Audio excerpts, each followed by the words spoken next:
কেমন আছেন আপনারা? নাস্তা হয়েছে আপনাদের? আপনাদেরকে দেখে ভালো লাগলো, আলহামদুলিল্লাহ। আবহাওয়া কিন্তু গরম বেশি মনে হচ্ছে, তাহলে ফ্যানগুলো অফ করে দেবো। হ্যাঁ, আমি সব ফ্যান অফ করে দেবো, সবগুলো ফ্যান অফ করে দেবো। আমরা ফ্যান ছাড়াই কিন্তু থাকি। কারাগারে গিয়েছেন কি আপনারা? জেলখানায় আপনারা জেলখানায় কেউ যান নাই এখন পর্যন্ত? তাহলে তো বুঝবেন না গরম কাকে বলে। তো জেলখানা যদি আপনারা কখনো যান, যদি কখনো সুযোগ করে আল্লাহ রাব্বুল আলামিন, তাহলে সেখানে গেলে আপনারা দেখতে পারবেন যে কারা জীবনের যে স্মৃতি, ভালো লাগা, কষ্ট সব মিলিয়ে একটা ভালো অনুভূতি হবে ইনশাআল্লাহ, আশা করছি। আর মুমিনরা কারাগারে কোনো ভয় পায় না।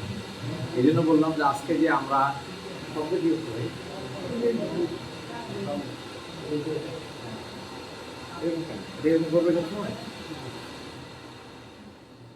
ঠিক আছে, আমি আস্তে আস্তে কথা বলি, মাইক ছাড়া শোনা যাবে, অসুবিধা না, আশা করছি। শোনা যায় না আমার কথা? ভালো শোনা যাবে ইনশাআল্লাহ, আশা করছি। মাইক ক্লোজ করলাম, হ্যাঁ, ফ্যান বন্ধ থাকে। তো আপনাদের কাছে অনেক বেশি ভালো লাগছে, আলহামদুলিল্লাহ। আমি স্পেসিফিক কিছু কথা বলে আমার কথা শেষ করবো ইনশাআল্লাহ। হ্যাঁ, আপনারা ইতিমধ্যে সকল অবগত আছেন যে দেশের অবস্থা খুব বেশি ভালো না। আপনারা দেখে থাকবেন যে ইতিমধ্যে জুলাই ঐক্যের মধ্যে যে ফাটল তৈরি হয়েছে ইতিমধ্যে। যে সমস্ত স্টেক হোল্ডার যারা জুলাই আন্দোলনে অসংখ্য অবদান রেখেছিলেন, তাদের মধ্যে অনেককে তৈরি করার ক্ষেত্রে কিছু ব্যক্তি কাজ করেছে। এই ব্যক্তিগুলো তাদের রাজনৈতিক অদূরদর্শিতার মধ্যে এখানে সবচেয়ে বড় ভূমিকা রেখেছে এই কাজ করার জন্য। তো আমরা আশা করছি দেশের সামনে অনেক বড় চ্যালেঞ্জ তৈরি হয়েছে, এই চ্যালেঞ্জ মোকাবেলা করার জন্য আমরা আবারও ঐক্যবদ্ধ হয়ে কিছু কাজ করার চেষ্টা করবো ইনশাআল্লাহ। এইটা কি তো আপনি এরকম করতেছেন কেন? কেন এটা সরো না পুরোটা প্লিজ। এটা কোনো কাজ নেই তো আমার এখানে। হ্যাঁ, এটা দরকার নেই আমার। তো এরকম একটা জাতি আমরা, যারা ইতিপূর্বে 3 থেকে 4টা অভ্যুত্থান আমরা পেয়েছিলাম, মনে আছে আপনাদের? 90-এর অভ্যুত্থান আমরা পেয়েছিলাম, 71 সালে আমরা অভ্যুত্থান পেয়েছিলাম, 24-এ আমরা অভ্যুত্থান আবারও পেয়েছি। কিন্তু কোনো একটা অভ্যুত্থানকে আমরা বিপ্লবের রূপদান করতে পারি নাই। কারণ কি? শুধুমাত্র জাতির মধ্যে বিভক্তি থাকার কারণে। আর মেইনলি আমাদের এখানে সবচেয়ে বড় ভূমিকা রেখেছে আধিপত্যবাদ শক্তি ভারত।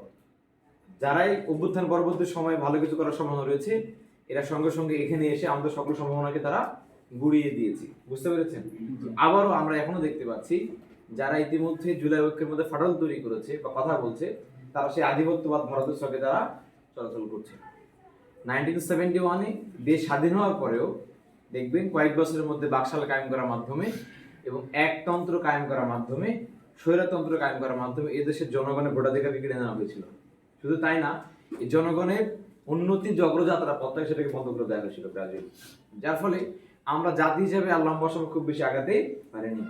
আমাদের সামনে আবার চ্যালেঞ্জ রয়েছে। আবার যদি এই জুলাই অভ্যুত্থান ফেল হয়, বিপ্লবের রূপান্তর করতে আমরা না পারি, তাহলে মনে রাখবেন আমাদের জাতিকে আরো শত শত বছর পিছিয়ে যেতে হবে।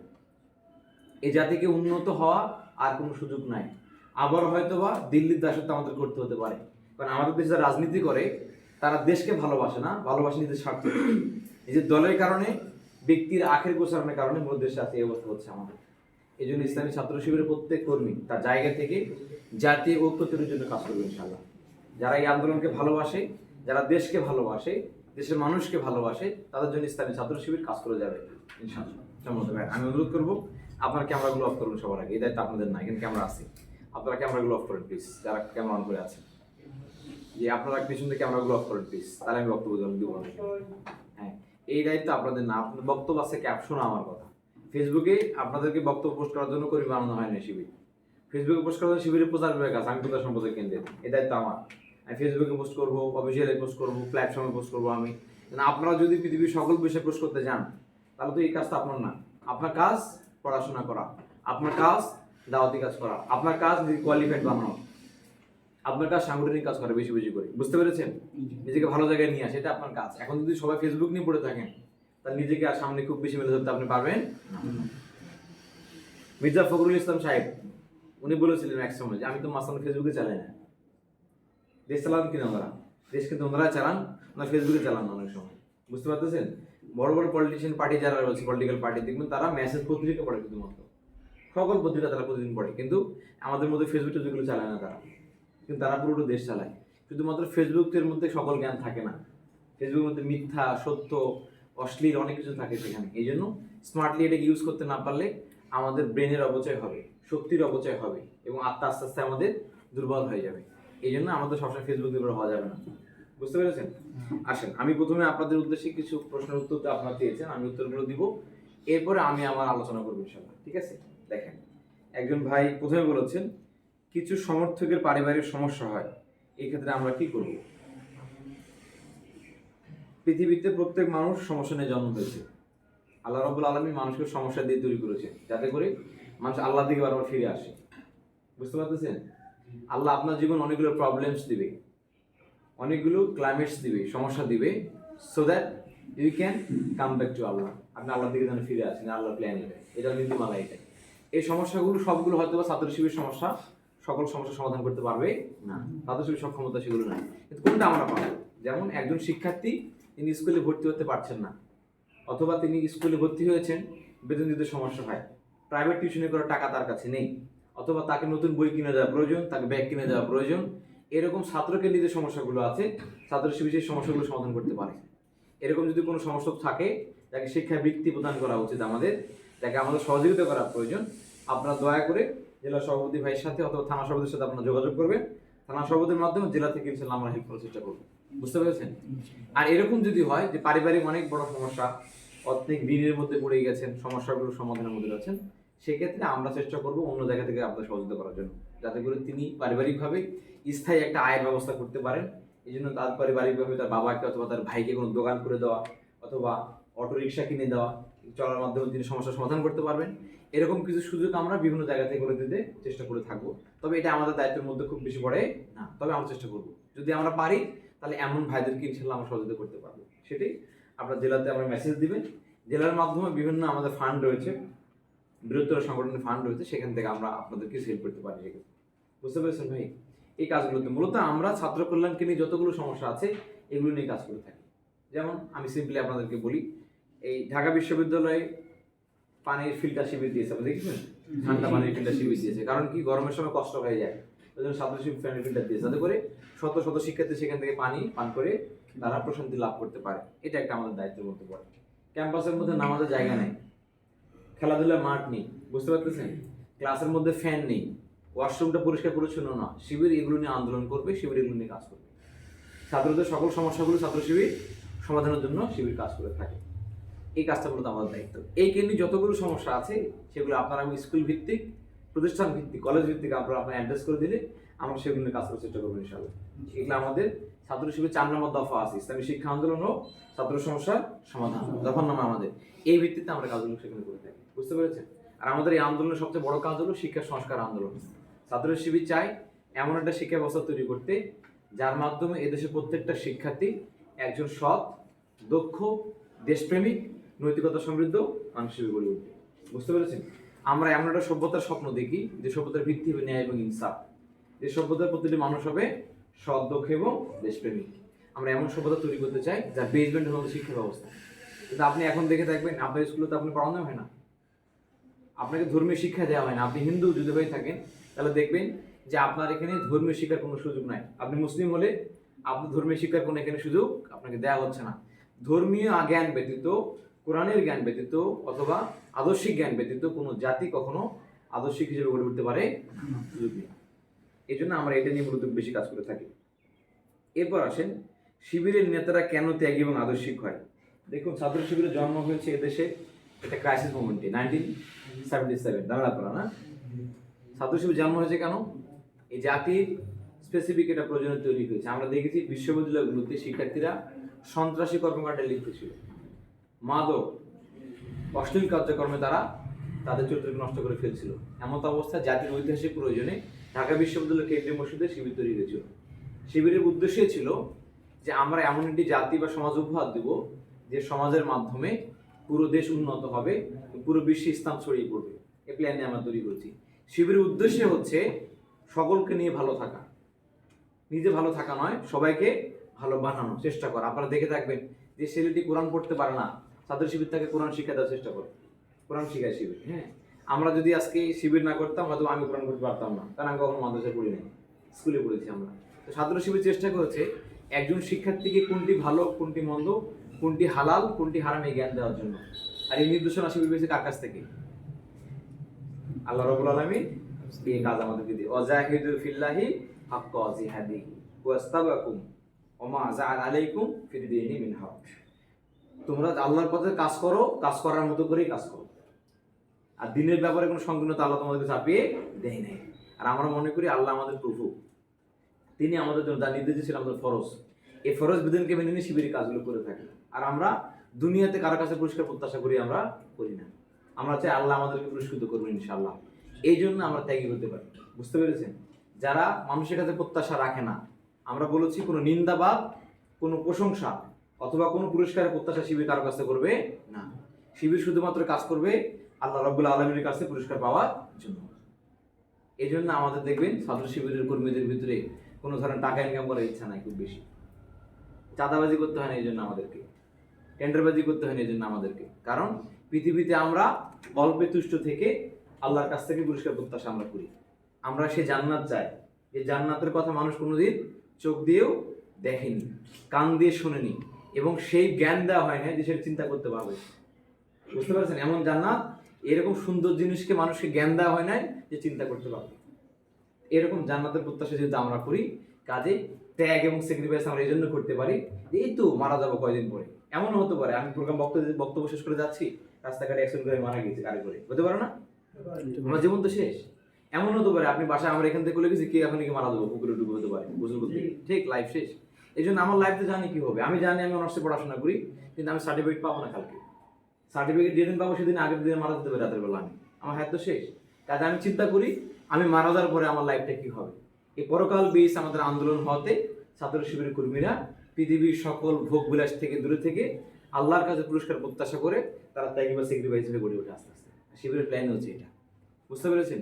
বিশ্ব মানবতার জন্য কাজ করা, মুসলিম উম্মার জন্য কাজ করা, পুরো পৃথিবীর মানুষের দুঃখে নিজেকে দুঃখী বানানো, পুরো পৃথিবীর মানুষের সুখে নিজেকে সুখী বানানো, এই স্থিরতে আমরা কাজ পরিচালনা করে থাকি। এই জন্য ছাত্র শিবিরের কর্মীরা নিজেদের ত্যাগ করতে পারে। আমরা আশা করছি আপনারা সেগুলো করবেন ইনশাআল্লাহ সামনে। আচ্ছা, ৭১ সম্পর্কে ছাত্র শিবিরে কেন প্রশ্নবিদ্ধ করা হয়? মোহাম্মদ সোহেল রানা, খুব চমৎকার প্রশ্ন। 71 ইসলামী ছাত্র শিবিরকে প্রশ্ন করতে পারে 71, কারণ শিবিরের জন্ম কততে হয়েছে? 1977, কয় বছর পরে? 6 বছর পরে প্রশ্ন করতে পারে, স্বাভাবিক, এটা কোনো অসুবিধা নেই আমাদের। বাংলাদেশ ইসলামী ছাত্র শিবিরের প্রশ্ন করে কেন? জামাতের সাথে আমাদের অ্যালাইনমেন্ট বেশি, এই জন্য, ঠিক না? জামাতের সাথে প্রশ্ন করবো, জামাত কিনে, শিবির কিনে না, শিবির কিনে প্রশ্ন করা না খুব বেশি, জামাত কিনে প্রশ্ন করে 71। আমি এখন একটা জাস্ট উদাহরণ দেবো আপনাদেরকে। চট্টগ্রাম বন্দর থেকে চট্টগ্রাম পুরো বিভাগটাকে ইন্ডিয়া আলাদা করতে চায়, মনে আছে আপনাদের? দেখবেন ইন্ডিয়া আলাদা করে নিতে চাই এটাকে। সামান্য একটু চিকন রাস্তা আছে, ফেনীতে বলা হয়, চিকেন নেক বলে এখানে, হ্যাঁ, মতো একটা জায়গা, চিকন জায়গা, ফেনীকে এটাকে ইন্ডিয়া যে আলাদা করে দেয় ত্রিপুরা থেকে, তাহলে পুরো ফেনী থেকে শুরু করে চট্টগ্রাম আলাদা হয়ে যাবে আমাদের থেকে। এখন যদি চট্টগ্রামের লোকেরা বলে যে আমরা বাংলাদেশ থেকে আলাদা হব না, বাংলাদেশ থেকে আমরা আলাদা হব না, কারণ কি বাংলাদেশ আমাদের দেশ। এখন যদি সামহাও 3-4 বছর পরে ভারত চট্টগ্রামকে আস্তে করে নিয়ে নেয় আমাদের কাছ থেকে, এরপরে ভারত যদি চট্টগ্রামের লোকদেরকে মেরে বলে তোরা রাজাকার ছিলি, তোরা দেশপ্রেমী ছিলি না, এই দোষটা কি চট্টগ্রাম লোকের হবে না? কারণ তারা বাংলাদেশের অংশ, বাংলাদেশ থাকাটাই তাদের জন্য কি দেশপ্রেমিকের কাজ, প্রকৃত দেশপ্রেমিকের কাজ। এখানকার প্রত্যেক পলিটিশিয়ান, প্রত্যেক নাগরিক, সকলের দাবি হওয়া উচিত আমি চট্টগ্রাম বাংলাদেশের অংশ, বাংলাদেশে আমি থাকবো, আমি আলাদা হব না। এখন আলাদা হওয়ার পরে যদি সকলকে মেরে ফেলা হয়, প্ল্যান করা হয়, তো রাজাকার ছিল, এটা সঠিক হবে? 71-এর সেম কাজটা হয়েছিল। তখন ছিল পাকিস্তান দেশ, জামাত চায় নাই পাকিস্তান আলাদা হোক, পাকিস্তান থাক। বুঝতে পেরেছেন? তখন জামাতকে বলা হয় তারা কি করেছে, তারা রাজাকার, তারা হচ্ছে যুদ্ধ অপরাধী। কেমন অপরাধী? এই যে আপনাদের মানিকগঞ্জে ছাত্র শিবিরের সাবেক কেন্দ্রীয় সভাপতি মীর কাশেম আলী ভাই, চিনেন আপনারা?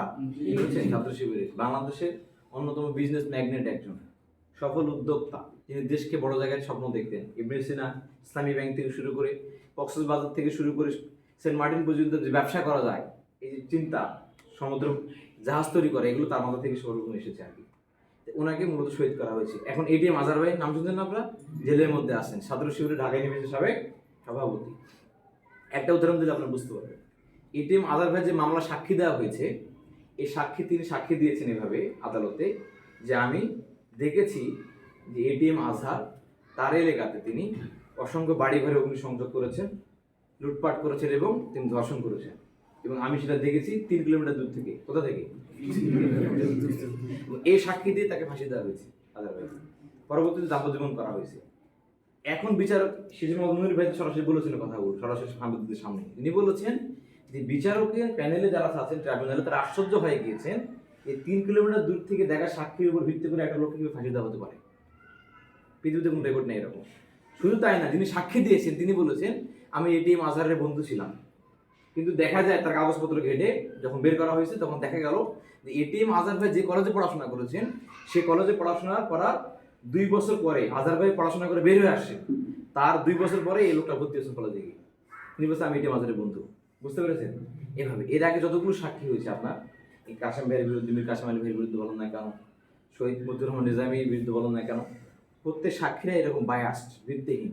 এবং সাদির সাহেবকে যিনি সাক্ষী দিয়েছেন শুভরঞ্জন বালি, মনে আছে আপনাদের? হিন্দু, উনি নিজে বলেছে আমি সাক্ষী দিই না, আমি দেখি নাই, তো তার উপর বেস করে তাকে ফাঁসি দেওয়া হয়েছে। এগুলো সবগুলো মিথ্যাচার জামাতের উপরে। এগুলো আওয়ামী লীগের কোনো প্ল্যান না। এই প্রশ্নগুলো কার? সব ইন্ডিয়ার প্রশ্ন, এগুলো যেগুলো আওয়ামী লীগ আমাদের করেছে। ইন্ডিয়াকে আমরা কখনো বন্ধু মনে করিনি, ইন্ডিয়া আমাদেরকে কখনো বন্ধু মনে করেনি। তারা হায়দ্রাবাদকে যেমন করে দখল করেছে, সিকিমকে যেমন করে দখল করেছে, মনে আছে আপনাদের? এই আলাদা দেশ ছিল সবগুলো, এটা দখল করে নিয়েছে এগুলো। তারা এমন করে বাংলাদেশকে দখল করতে চায়। আর এখানে সবচেয়ে বড় বাধা কে? জামাত ইসলাম এবং ইসলামী ছাত্র শিবির। এই জন্য তাদেরকে ট্যাগ দেয় এইভাবে যে তারা যুদ্ধাপরাধ করেছে, তারা 71 ছিল, কিন্তু আমাদের কোনো প্রমাণ এগুলো তারা দিতে পারবে না। গোলাম আজম সাহেব সরাসরি বলেছে পন্টন ময়দানে যে আমি কোনো ভুল করিনি 71 সালে, যদি কোনো ভুল করে থাকি আপনারা আমাকে মাফ করে দিন, যদি কোনো ভুল করে থাকি, আমি কোনো ভুল করি নাই আমরা। কারণ জামাত যে কাজ করেছে এই কাজে শাস্তি দেওয়ার কোনো বাংলাদেশের পৃথিবীতে কোনো আইন নাই। আমি যুদ্ধ নাই করতে পারি, অসুবিধা কোথায়? চুপচাপ ছিলাম আমি, কারণ আমি চাই না পাকিস্তান ভাগ হয়ে যায়। তখন তো পাকিস্তান ছিলাম, দেশপ্রেম করেছি, এটা আমার দেশপ্রেম ছিল। এই কারণে জামাতকে কিন্তু ভুল ধরতে পারবো না। ভুল ধরে কোনটা দিয়ে? জামাত এটা বলতে ঠিক আছে, কিন্তু জামাত কিন্তু খারাপ কাজ করছে। কোনটা? 71-এ ধর্ষণ করছে, বাড়ি ধ্বংসন করছে, এই প্রমাণ কি আছে? যারা সাক্ষী তারা কারা? তারা আবার দেখছে 3 কিলোমিটার দূর থেকে। আবার সাইদুল সাহেবের যিনি সাক্ষ্য, তিনি বলেছেন কি যে আমি এগুলো সাক্ষী দেন, আমি উজুর করে নিয়ে যাবো। তারা তো এখন বলে, ঠিক না? কয়েকদিন পরে দেখবেন আজহারের মুক্ত হবে ইনশাল্লাহ। এটা প্রমাণ হবে যে জামাত যে ব্লেম দেওয়া হয় এগুলো সকলে মিথ্যাচার।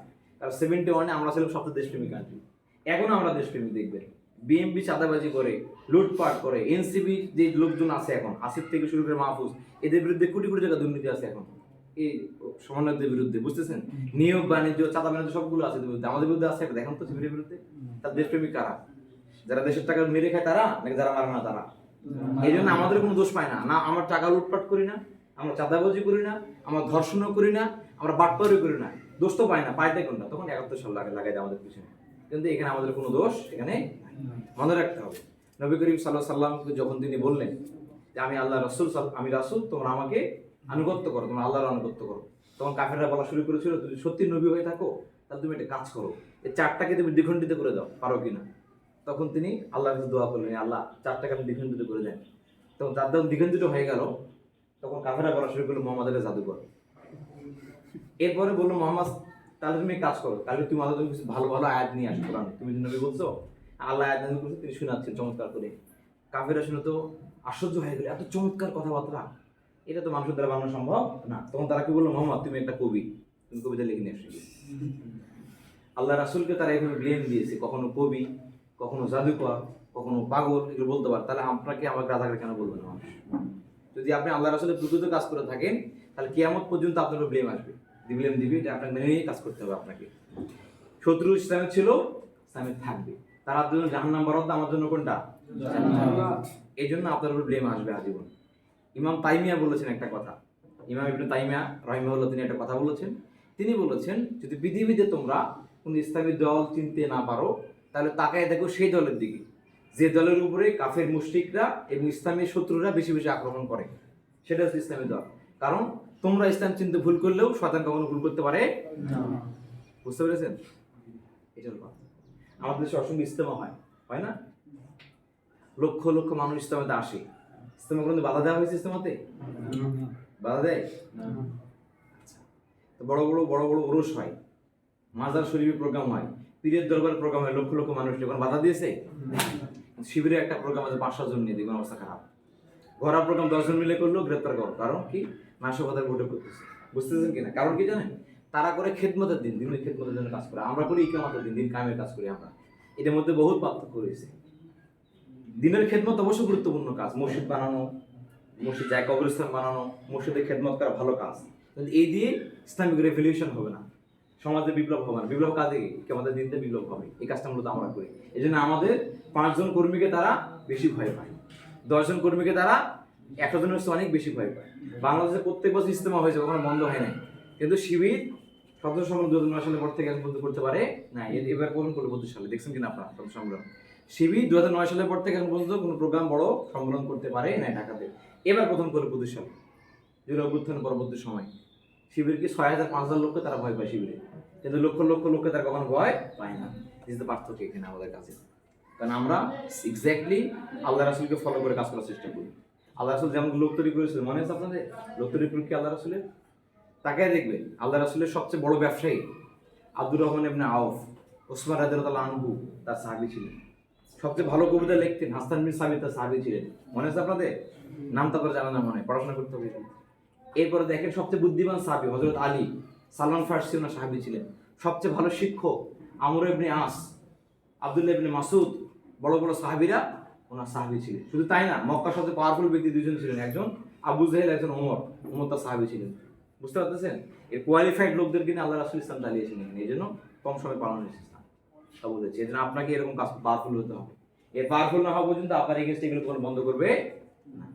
বুঝতে পারতেছেন? তারা বিশ্বাস করতো, তারাও বলে যে শিবির ছেলেগুলো খুবই ভালো, অসাধারণ মেধাবী। শিবিরে সব জায়গায় ফার্স্ট আসছে, মেডিকেলে চান্স পায়, কিন্তু শিবিরের সমস্যা, এরা এই সমস্যা, ঠিক না? এরকম বলবে। কারণ কি?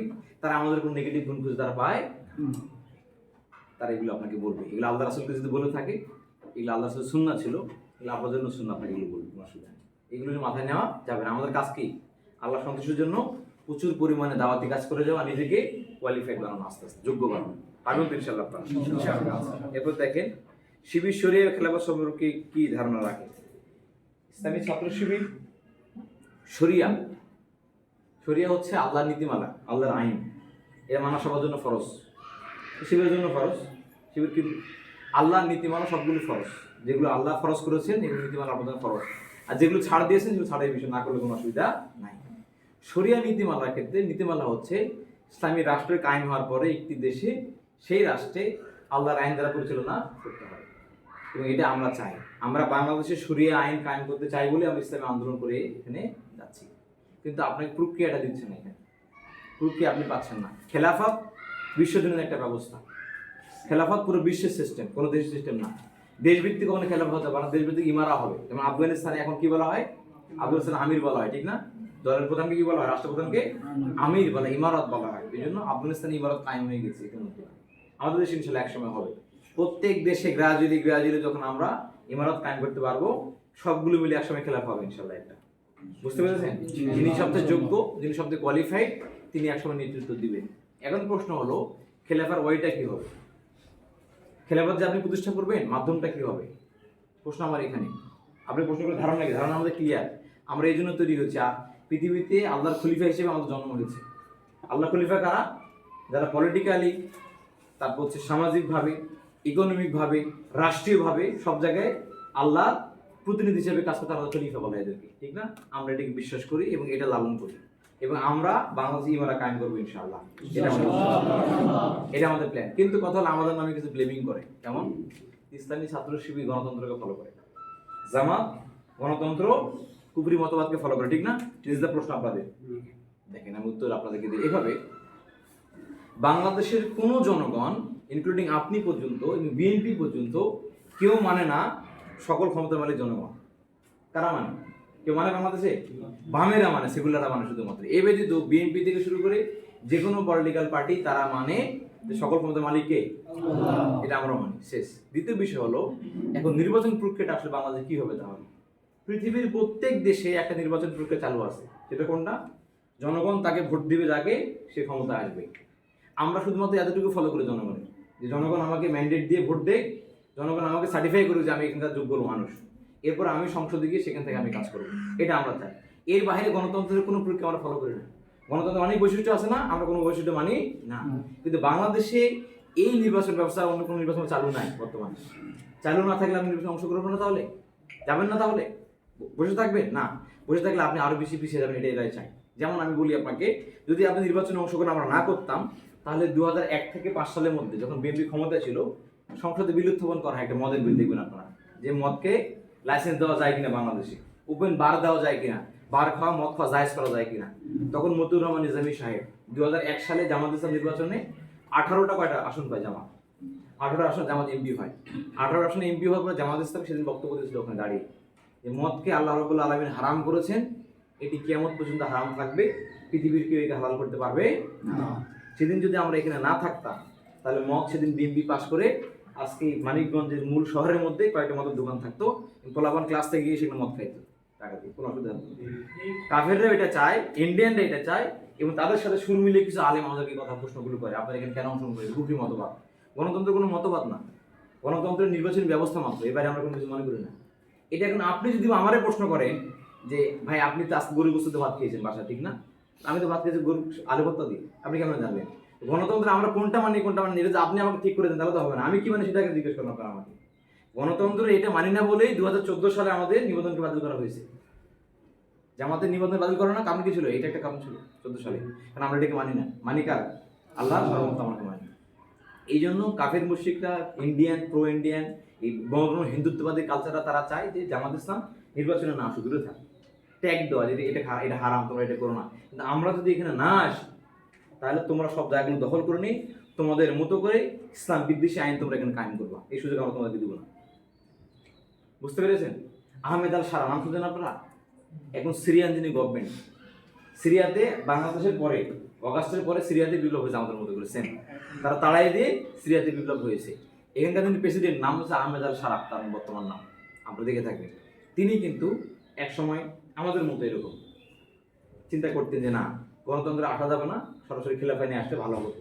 কিন্তু তিনি পলিসি চেঞ্জ করে ফেলেছেন ক্ষমতা আসার পর। তিনি বলেছেন না, আমি যদি এভাবে ক্ষমতা আসি, তাহলে আমেরিকান এবং ইউরোপীয় ইউনিয়ন এরা আমাকে ট্যাগ দিবে, জনগণের ম্যান্ডেট না এসে আমি ক্ষমতা এখানে আসছি, তারা 5 বছরের মধ্যে ক্ষমতাকে আমার তাড়িয়ে দিবে, যে সিরিয়াকে আবার ধ্বংসস্তূপে পরিণত করবে। এই জন্য তিনি প্ল্যান করে ইন্টার গভর্নমেন্ট বানায় ফেলেন। সবার আগে জনগণকে বলবেন আমি 5 বছর আমি সময় নিব। তিনি 5 বছরে অনেকগুলো সরিয়ে আইন কায়েম করবেন, জনগণের ভোট চাইবেন, এবং জনগণ 90% ভোট ওনাকে দেবেন ইনশাল্লাহ, দেখবেন। এবং তখন আমেরিকার বলতে পারবে না যে তুমি জনগণের ভোট নিয়ে এখানে আসো না। তাহলে কি আমাদের সারাও কি ফলো করে জনগণের সার্বভৌমত্বকে?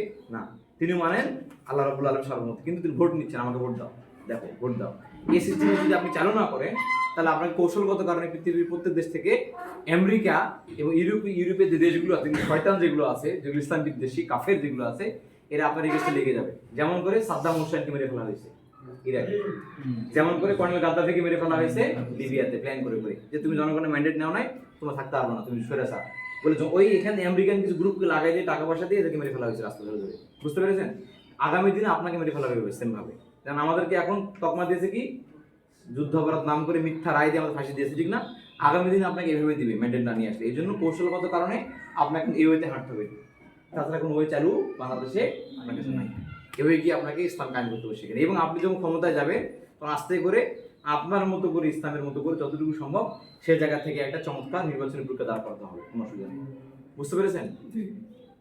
এখন আপনি যদি বলেন খেলাবার সিস্টেম কি, এখন আমি আপনাদের প্রশ্ন করতে পারি, যিনি প্রশ্ন করেছেন আপনি জানেন খেলাবার রূপ কয়টা? যে প্রশ্ন করেছেন দাঁড়ান প্লিজ, যে ভাই প্রশ্ন করেছেন দাঁড়াবেন, শরীয়তের খেলাফা সম্পর্কে। খেলাফার রূপ কয়টা? বসেন। খেলাফার কোনো ফিক্স রূপ নাই, বুঝতে পারতেছেন? নবী করিম সাল্লাল্লাহু আলাইহি ওয়াসাল্লাম যখন তিনি বেঁচে ছিলেন, তখন তিনি প্রশ্ন করেছিলেন, তোমরা যদি আবু বকরকে ইমাম বানাও আমার পরবর্তী, তাহলে তোমরা একটা ভালো শাসক পাবা। তোমরা উমরকে বানালে শক্তিশালী একটা শাসক পাবা, আলীকে বানালে বুদ্ধিমান নেতা পাবা, আর ওসমানকে বানালে রহমদিল নেতা পাবা। তিনি বলে গেছেন কারবার কাকে বানাতে হবে, বুঝতেছেন কিনা? সেভাবেই সাহাবী হয়েছে। এরপরে যখন তাহলে হলো আলীর পরে ভোটাধিকার শুরু হয়েছে, এখানে প্যানেল করা হয়েছিল একটা, মনে আছে আপনাদের? ভোট দেওয়ার মাধ্যমে মুয়াবিয়া রাদিয়াল্লাহু বেশি ভোট পেয়েছিলেন, আলী রাদিয়াল্লাহু কম পেয়েছিলেন, এজন্য মুয়াবিয়া তিনি আমির হয়েছিলেন তখন সঙ্গে সঙ্গে। চেঞ্জ হচ্ছে কিন্তু নাই, কিন্তু সিস্টেম ওখানে আল্লাহ রাসূল যেমন বলে মুখে মুখে বলে গেছেন নবী হিসেবে, এরপরে আবার তারা এখানে প্যানেল করে ভোট নিয়েছেন, যিনি বেশি ভোট পাবেন তিনি সেখান থেকে খেলাফা হিসেবে দায়িত্ব পালন, এভাবে চলে আসছে ব্রাজিলে। খেলাফার কোনো ফিক্সড রূপ নাই, আপনি ঠিক করে কাম করতে পারবেন না। মুসলমানরা ইজমা এবং কিয়াস করে ঠিক করবে কোনটা আমাদের এখন করা ঠিক।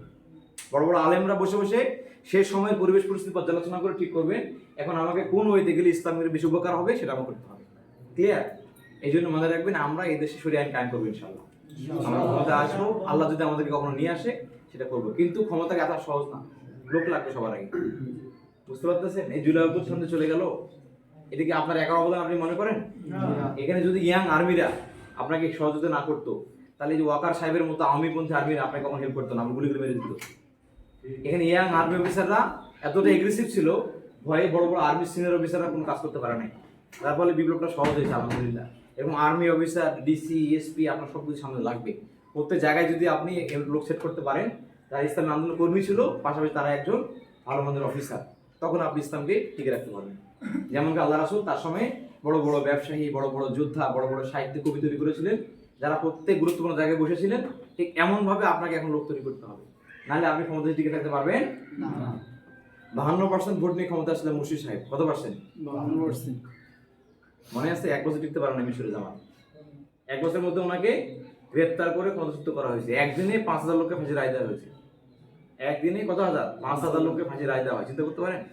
কারণ এখানে লোক থাকতে হবে, বিচার ব্যবস্থা লোক থাকতে হবে, আইনজীবী লাগবে, বিচারক লাগবে, নাহলে আমাদের মতো করে জুডিশিয়াল কিলিং করা হবে, বিচারিক হত্যাকাণ্ডে আপনাকে মেরে ফেলা হবে গ্রাজুয়ালি। বুঝতে পারতেছেন? এই জন্য আপনাকে লোক তৈরি করে ক্ষমতা আসতে হবে, তাহলে আপনি টিকে থাকতে পারবেন না। অনেকে বলে যে লোক তৈরি দরকার নাই, 2টা মিছিল করবো, করে ইসলাম কায়েম করে ফেলবো, সম্ভব না, ওই যুগের নাই, আপনি পারবেন না, আপনার লোক লাগবে, তা টিকতে দেবেন আপনাকে, গুলি করে মেরে ফেলবো আপনার সঙ্গে সঙ্গে। এই জন্য সব জায়গায় আপনার লোক তৈরি করা ব্যতীত আপনি ইসলাম কায়েম করতে পারবেন না। আল্লাহ রাসূল বলেছিলেন। আল্লাহ রাসূল প্রাথমিক অবস্থায় অন্ধ সাহেব উম্মে মাকতুম আসছিল দাওয়াতি কাজ করার জন্য। উম্মে মাকতুম এসে বলে, আল্লাহ রাসূল আমাকে ইসলাম গ্রহণ করবো, আপনি কবুল করেন আমাকে। আল্লাহ রাসূল তাকে গুরুত্ব দেয় না। আল্লাহ কোথায় যায়? তিনি তাইফে চলে গেছেন। তাইফের সর্দারকে বলছেন যে তুমি ইসলাম গ্রহণ করো, তারা নেতাকেই বলছেন।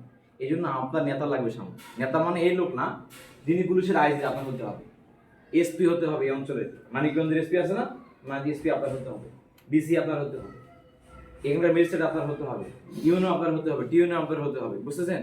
এই কলেজের প্রিন্সিপাল আপনার হতে হবে, এখানকার যিনি সবচেয়ে ভালো বিজ্ঞানী, বড় ব্যবসায়ী আপনার হতে হবে। তখন আপনি এখানে ইসলাম কায়েম করতে পারবেন ইনশাআল্লাহ। এটা কেন? নাহলে আপনি টিকে থাকতে পারবেন না, আপনার ক্ষমতা কেড়ে নেওয়া হবে আস্তে করে। পৃথিবীর সব দেশে তাই হয়েছে। তিউনিশিয়া, আলজেরিয়া, এসব জায়গায় জামাত ক্ষমতা ছিল কয়েকদিন আগে, জামাত এখন আর ক্ষমতা সেখানে নাই। জামাতের নাম ইখওয়ান, বইয়ের বেশি জানেন কিনা? ইখওয়ানুল মুসলিমিন নামে এসব দেশে কাজ করে জামাত ইসলাম। আর আমাদের এদিকে জামাত নামে কাজ করে জামাত ইসলাম, ইন্ডিয়াতে, পাকিস্তানে, শ্রীলঙ্কা, বাংলাদেশে জামাত ইসলাম নামে কাজ করে, বাকি দেশে ইখওয়ানুল মুসলিমিন নামে কাজ করে। এসব দেশে অনেকেই ক্ষমতা, যেমন মালয়েশিয়া জামাতের নাম পাস, বুঝতে পারছেন? PASS, পাস জামাতের নাম, ঠিক আছে? এই পাস হলো জামাতের নাম এখানে মালয়েশিয়াতে। তারা ইতিমধ্যে 4টা প্রদেশে এখানে ইসলাম কায়েম করছে, শরিয়া আইন কায়েম করছে। বুঝতেছেন? আনোয়ার ইব্রাহিম ভাইয়ের হেল্প নিয়ে 4টা প্রদেশে তিনি এখানে শরিয়া আইন কায়েম করেছেন। আনোয়ার ইব্রাহিম আবার কে? আনোয়ার ইব্রাহিম ভাই হলেন মালয়েশিয়ান শিবিরের সাবেক কেন্দ্রীয় সভাপতি। মালয়েশিয়ান শিবিরের নাম হচ্ছে আবিম, ABIM, আবিম। আবিমের কেন্দ্রীয় সভাপতি ছিলেন, বর্তমান মালয়েশিয়ার প্রেসিডেন্ট। মালয়েশিয়াতে এখন আলহামদুলিল্লাহ অনেক ভালো অবস্থা আমাদের। বুঝতেছেন? এরকম আমরা সামনে আসতে পারবো ইনশাআল্লাহ, যদি আমরা লোক তৈরি করতে পারি ইনশাআল্লাহ। আসেন, আমি তো প্রশ্ন তো দিতে সমস্যা হয়েছে আমার ভাই, এত লম্বা সময় কথা বলে তো মুসিবত। আচ্ছা, শিবিরের দাওয়াত কার্যক্রমে ব্যক্তিগত সাক্ষাৎকারের পন্থা কি কি, এগুলো কিভাবে দাওয়াত গ্রহণকারীর সাথে সম্পর্ক তৈরি করে? আচ্ছা, আমার দাওয়াতের আলোচনা আছে, এটা আমি একটু পরে বলবো আপনাকে, আমার আলোচনা এটা আছে। গণতন্ত্র সম্পর্কে ছাত্র শিবির, আমি বলেছি অলরেডি, আমাদের গণতন্ত্র সম্পর্কে আমাদের মতামত ক্লিয়ার, বললাম তো আপনাদের কি গণতন্ত্র, খেলাফা এবং আমাদের প্ল্যান কি, আমি আপনাদেরকে বলেছি সরাসরি এটা। আর এইটি বেশিরভাগ মানুষের প্রশ্ন, ইসলামী গণতন্ত্র স্থান, হ্যাঁ ইসলামী গণতন্ত্রের স্থান নাই, অবশ্যই স্থান নাই, তবে এটা আমাদের উপর চাপানোর কোনো সুযোগও নেই, কারণ আমরা এটাকে মানি না। বুঝতে পারতেছেন কিনা? এখন যদি আপনি আমাকে বলেন যে আপনি কোন গণতন্ত্র মানেন, আমাকে ঠিক করে দেবেন আপনি না, আপনি এটাই করেন। যেমন আওয়ামী লীগ আমাদের বলেছিল আপনারা 71 মানব অপরাধী, আপনার না মানলে অপরাধী আপনারা, এরকম করলে তো হবে না। বুঝতেছেন কিনা? কারণ আপনারা জোর করে চাপাই দেবেন না আপনার গণতন্ত্রের বন্ধু দেশে, তাহলে তো হবে না। না, we are going to create a new something, চেষ্টা করছি। ওই যে বললাম না, আল্লাহ রাসূলকে যদি যারা আমাদের গণতন্ত্রের পন্থী বলে তাদের প্রশ্ন করবেন আপনারা কোন পন্থী, আপনারা কোন পন্থী? ওরা বলবে আমরা খেলাফত পন্থী। খেলাফতের ওইটা কি তারা বলতে পারবে না, দেখবেন আপনারা, কারণ তাদের লোক তৈরি করার প্রক্রিয়া এখন পর্যন্ত আসে না, তারা শুধু মার্চ ফর খেলাফা না মিছিল করে যদি মার্চ ফর, অসুবিধা নাই, আপনি পাশের চেয়ারে বসেন ভাই, অসুবিধা নেই, ওনাকে জায়গা দেন, পাশের চেয়ারে জায়গা দেন, হ্যাঁ চেঞ্জ করে দেন যদি, আচ্ছা ঠিক আছে না হাসা যায়। এই যে আপনাদের মধ্যে এটা দুর্বল দিক, কোনো ভাইয়ের বিপদ দেখার পরে হাসা যাবে না। কোনো ভাই যদি কষ্ট পায়, যদি হাসেন, তাহলে আপনার মধ্যে মৌলিক মানবিক গুণাবলীর সংকট রয়েছে, খেয়াল রাখতে হবে, বুঝতে পারছেন? আমি বললাম দেখেন, যারা বাংলাদেশে বলে মার্চ ফর খেলাফা প্রোগ্রাম দিয়ে মার্চ খেলাফা কায়েম করবে, তারা বোকা সরকার বসবাস করতেছে, বুঝতেছেন? এভাবে কখনো খেলাফা কায়েম হয় না। খেলাফা কায়েম হয় যোগ্যতার মধ্যে দিয়ে, কোয়ালিটি দিয়ে খেলাফা কায়েম হয়। লাগে নিউক্লিয়ার ওয়েপন, লাগে পারমাণবিক অস্ত্র লাগবে আপনার, এখন এই যুগ আর এখন নাই। ঘোড়া দিয়ে আপনি যেতে পারবেন না কোথাও, কারণ এখন যাদের রাষ্ট্র তৈরি হয়েছে, বাউন্ডারি আছে দেশের মধ্যে, এখন লাগবে আপনার রকেট, লাগবে ড্রোন লাগবে, আপনি এগুলো তৈরি করেন, বুঝতেছেন কিনা? তরোয়ালের যুদ্ধ এখন হবে না, যুদ্ধ হবে রিমোট দিয়ে, এখানে মানুষ এখানে বোমা চলে যাবে আর অটোমেটিকলি, এটা লাগবে এখন আপনার, এগুলো যুদ্ধ হবে না আপনার, এগুলো তৈরি করে প্ল্যান করতে হবে। শুধুমাত্র মিছিল করলেই, আমাদের কাছে বড় মিছিল বাংলাদেশে করতে পারবেন ইনশাল্লাহ। এখন যদি আমার মিছিল থাকি বাংলাদেশের মধ্যে সবচেয়ে বড় মিছিল শিবির করবে ইনশাল্লাহ, এখন যদি করতে পারেন। এই মিছিল দেখে লাভ নাই তো ভাই, আমাদের আপনার কাজের কাজ করতে হবে, টেকনিক্যালি প্ল্যান করে আস্তে আস্তে আপনার গ্রাজুয়ালি আপনাকে আগাতে হবে। লোক দেখানোর মাধ্যমে, মিছিল করার মাধ্যমে ইসলাম কায়েম হলে আল্লাহ রাসূলকে কষ্ট করতে হতো না। আল্লাহ রাসূল মিছিল করে মক্কাতে ইসলাম কায়েম করে ফেলতেন, বাড়ি মিছিল করে। কিন্তু মিছিল করার মাধ্যমে ইসলাম কায়েম কখনো হয় না। আপনাকে আল্লাহ রাসূলের পুরো পলিসি বুঝতে হবে, আল্লাহ রাসূলের সিরাতকে গভীর অধ্যয়ন করতে হবে, তার কয়টা প্ল্যান ছিল, কয়টা স্ট্র্যাটেজি ছিল, তিনি কিভাবে আগে কখন লোক তৈরি করেছেন, 13 বছর গোপনে দাওয়াতি কাজ তিনি কি করেছেন, আল্লাহ রাসূল সাল্লাল্লাহু আলাইহি ওয়াসাল্লাম 23 বছর কেন সময় দিল আল্লাহ রাব্বুল আলামিন কোরআন নাযিল করতে, একদিনে কেন করলেন না? ঠিক না? আপনি প্রশ্নগুলো করলে উত্তর পেয়ে যাবেন, কারণ বিপ্লব একটা সময় সাপেক্ষে বেশি, একদিনে হয় না কখনো, গ্রাজুয়ালি হবে, আস্তে আস্তে আস্তে আস্তে।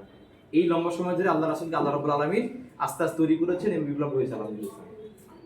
এই জন্য আমরা আজকে ইসলাম এখানে পেয়েছি। দাওয়াতি কাজে সফলতা আনার পূর্ব শর্ত কি, আমি এগুলো আলোচনা করবো ইনশাআল্লাহ। দাওয়াত দিলে অনেকে সেটি অবহেলা করে, সেটাতে আমাদের করণীয় কি? ভাই আমি বলবো এগুলো।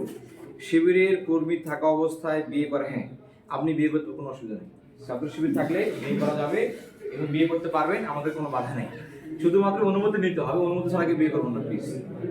কারণ আমরা মনে করি যে ছাত্র শিবিরের ভাইরা কখনো জেনা করে বিয়ে করতে পারে না, ছাত্র শিবিরের ভাইরা কখনো প্রেম করে বিয়ে করতে পারে না। এই জন্য শিবিরের ভাইরা ফর্মালি জাতীয় শিবির জানাবে যে ভাই আমার বিয়ে করার প্রয়োজন, পরিবার একমত হয়েছে, আপনি অনুমতি দিলে ভালো হয়। ভাইরা মাথায় হাত দিয়ে দোয়া করে দেবে, ঠিক আছে আপনি বিয়ে করবেন, কোনো অসুবিধা নেই, আর আমাদেরকে একটু দাওয়াত দিন, আমরা আজ আপনার বিয়ে দাওয়াত দেবো, এতটুকু চাও আমাদের, আপনার চাওয়া দিচ্ছি। ছাত্র শিবির করলে বিয়ে করা যাবে, কোনো অসুবিধা নেই, ওপেন উন্মুক্ত, জাস্ট ফর্মালিটি মেনটেন করতে হবে। 3টা বিষয় অনুমতি লাগে শিবিরে, বিয়ে 1, 2 নম্বর চাকরি 2 নম্বর বিষয়, আর 3 নম্বর ছুটি। অর্থাৎ আপনি ছুটি নেবেন, অনুমতি লাগবে, ভাই আমি সংগ্রহ করতে চাই না, আমার পড়াশোনা শেষ, ছুটি দেন আপনাকে, ভাই ছুটি দিয়ে ব্যবস্থা করে দেবেন। চাকরি করতে চান, জানাবেন যে ভাই আমি চাকরি করতে চাই, আপনাকে সংগ্রহ। 3টা বিষয় অনুমতি বিষয় লাগে, ফিক্সড অনুমতি লাগবে। যারা সদস্য তারা কারোর অনুমতি নেবে, কেন্দ্র সভাপতির অনুমতি নেবে। যারা সাথী তারা তত্ত্বাবধায়কের অনুমতি নেবে, যিনি আমাদের পরিচালক, আমার মতো আর কি। আর যারা কর্মী তারা জেলা সভাপতির অনুমতি নেবে, শেষ, ভালো হয়ে যাবে। লাগবে 3টা বিষয়, বুঝতে পারতেছেন ভাই?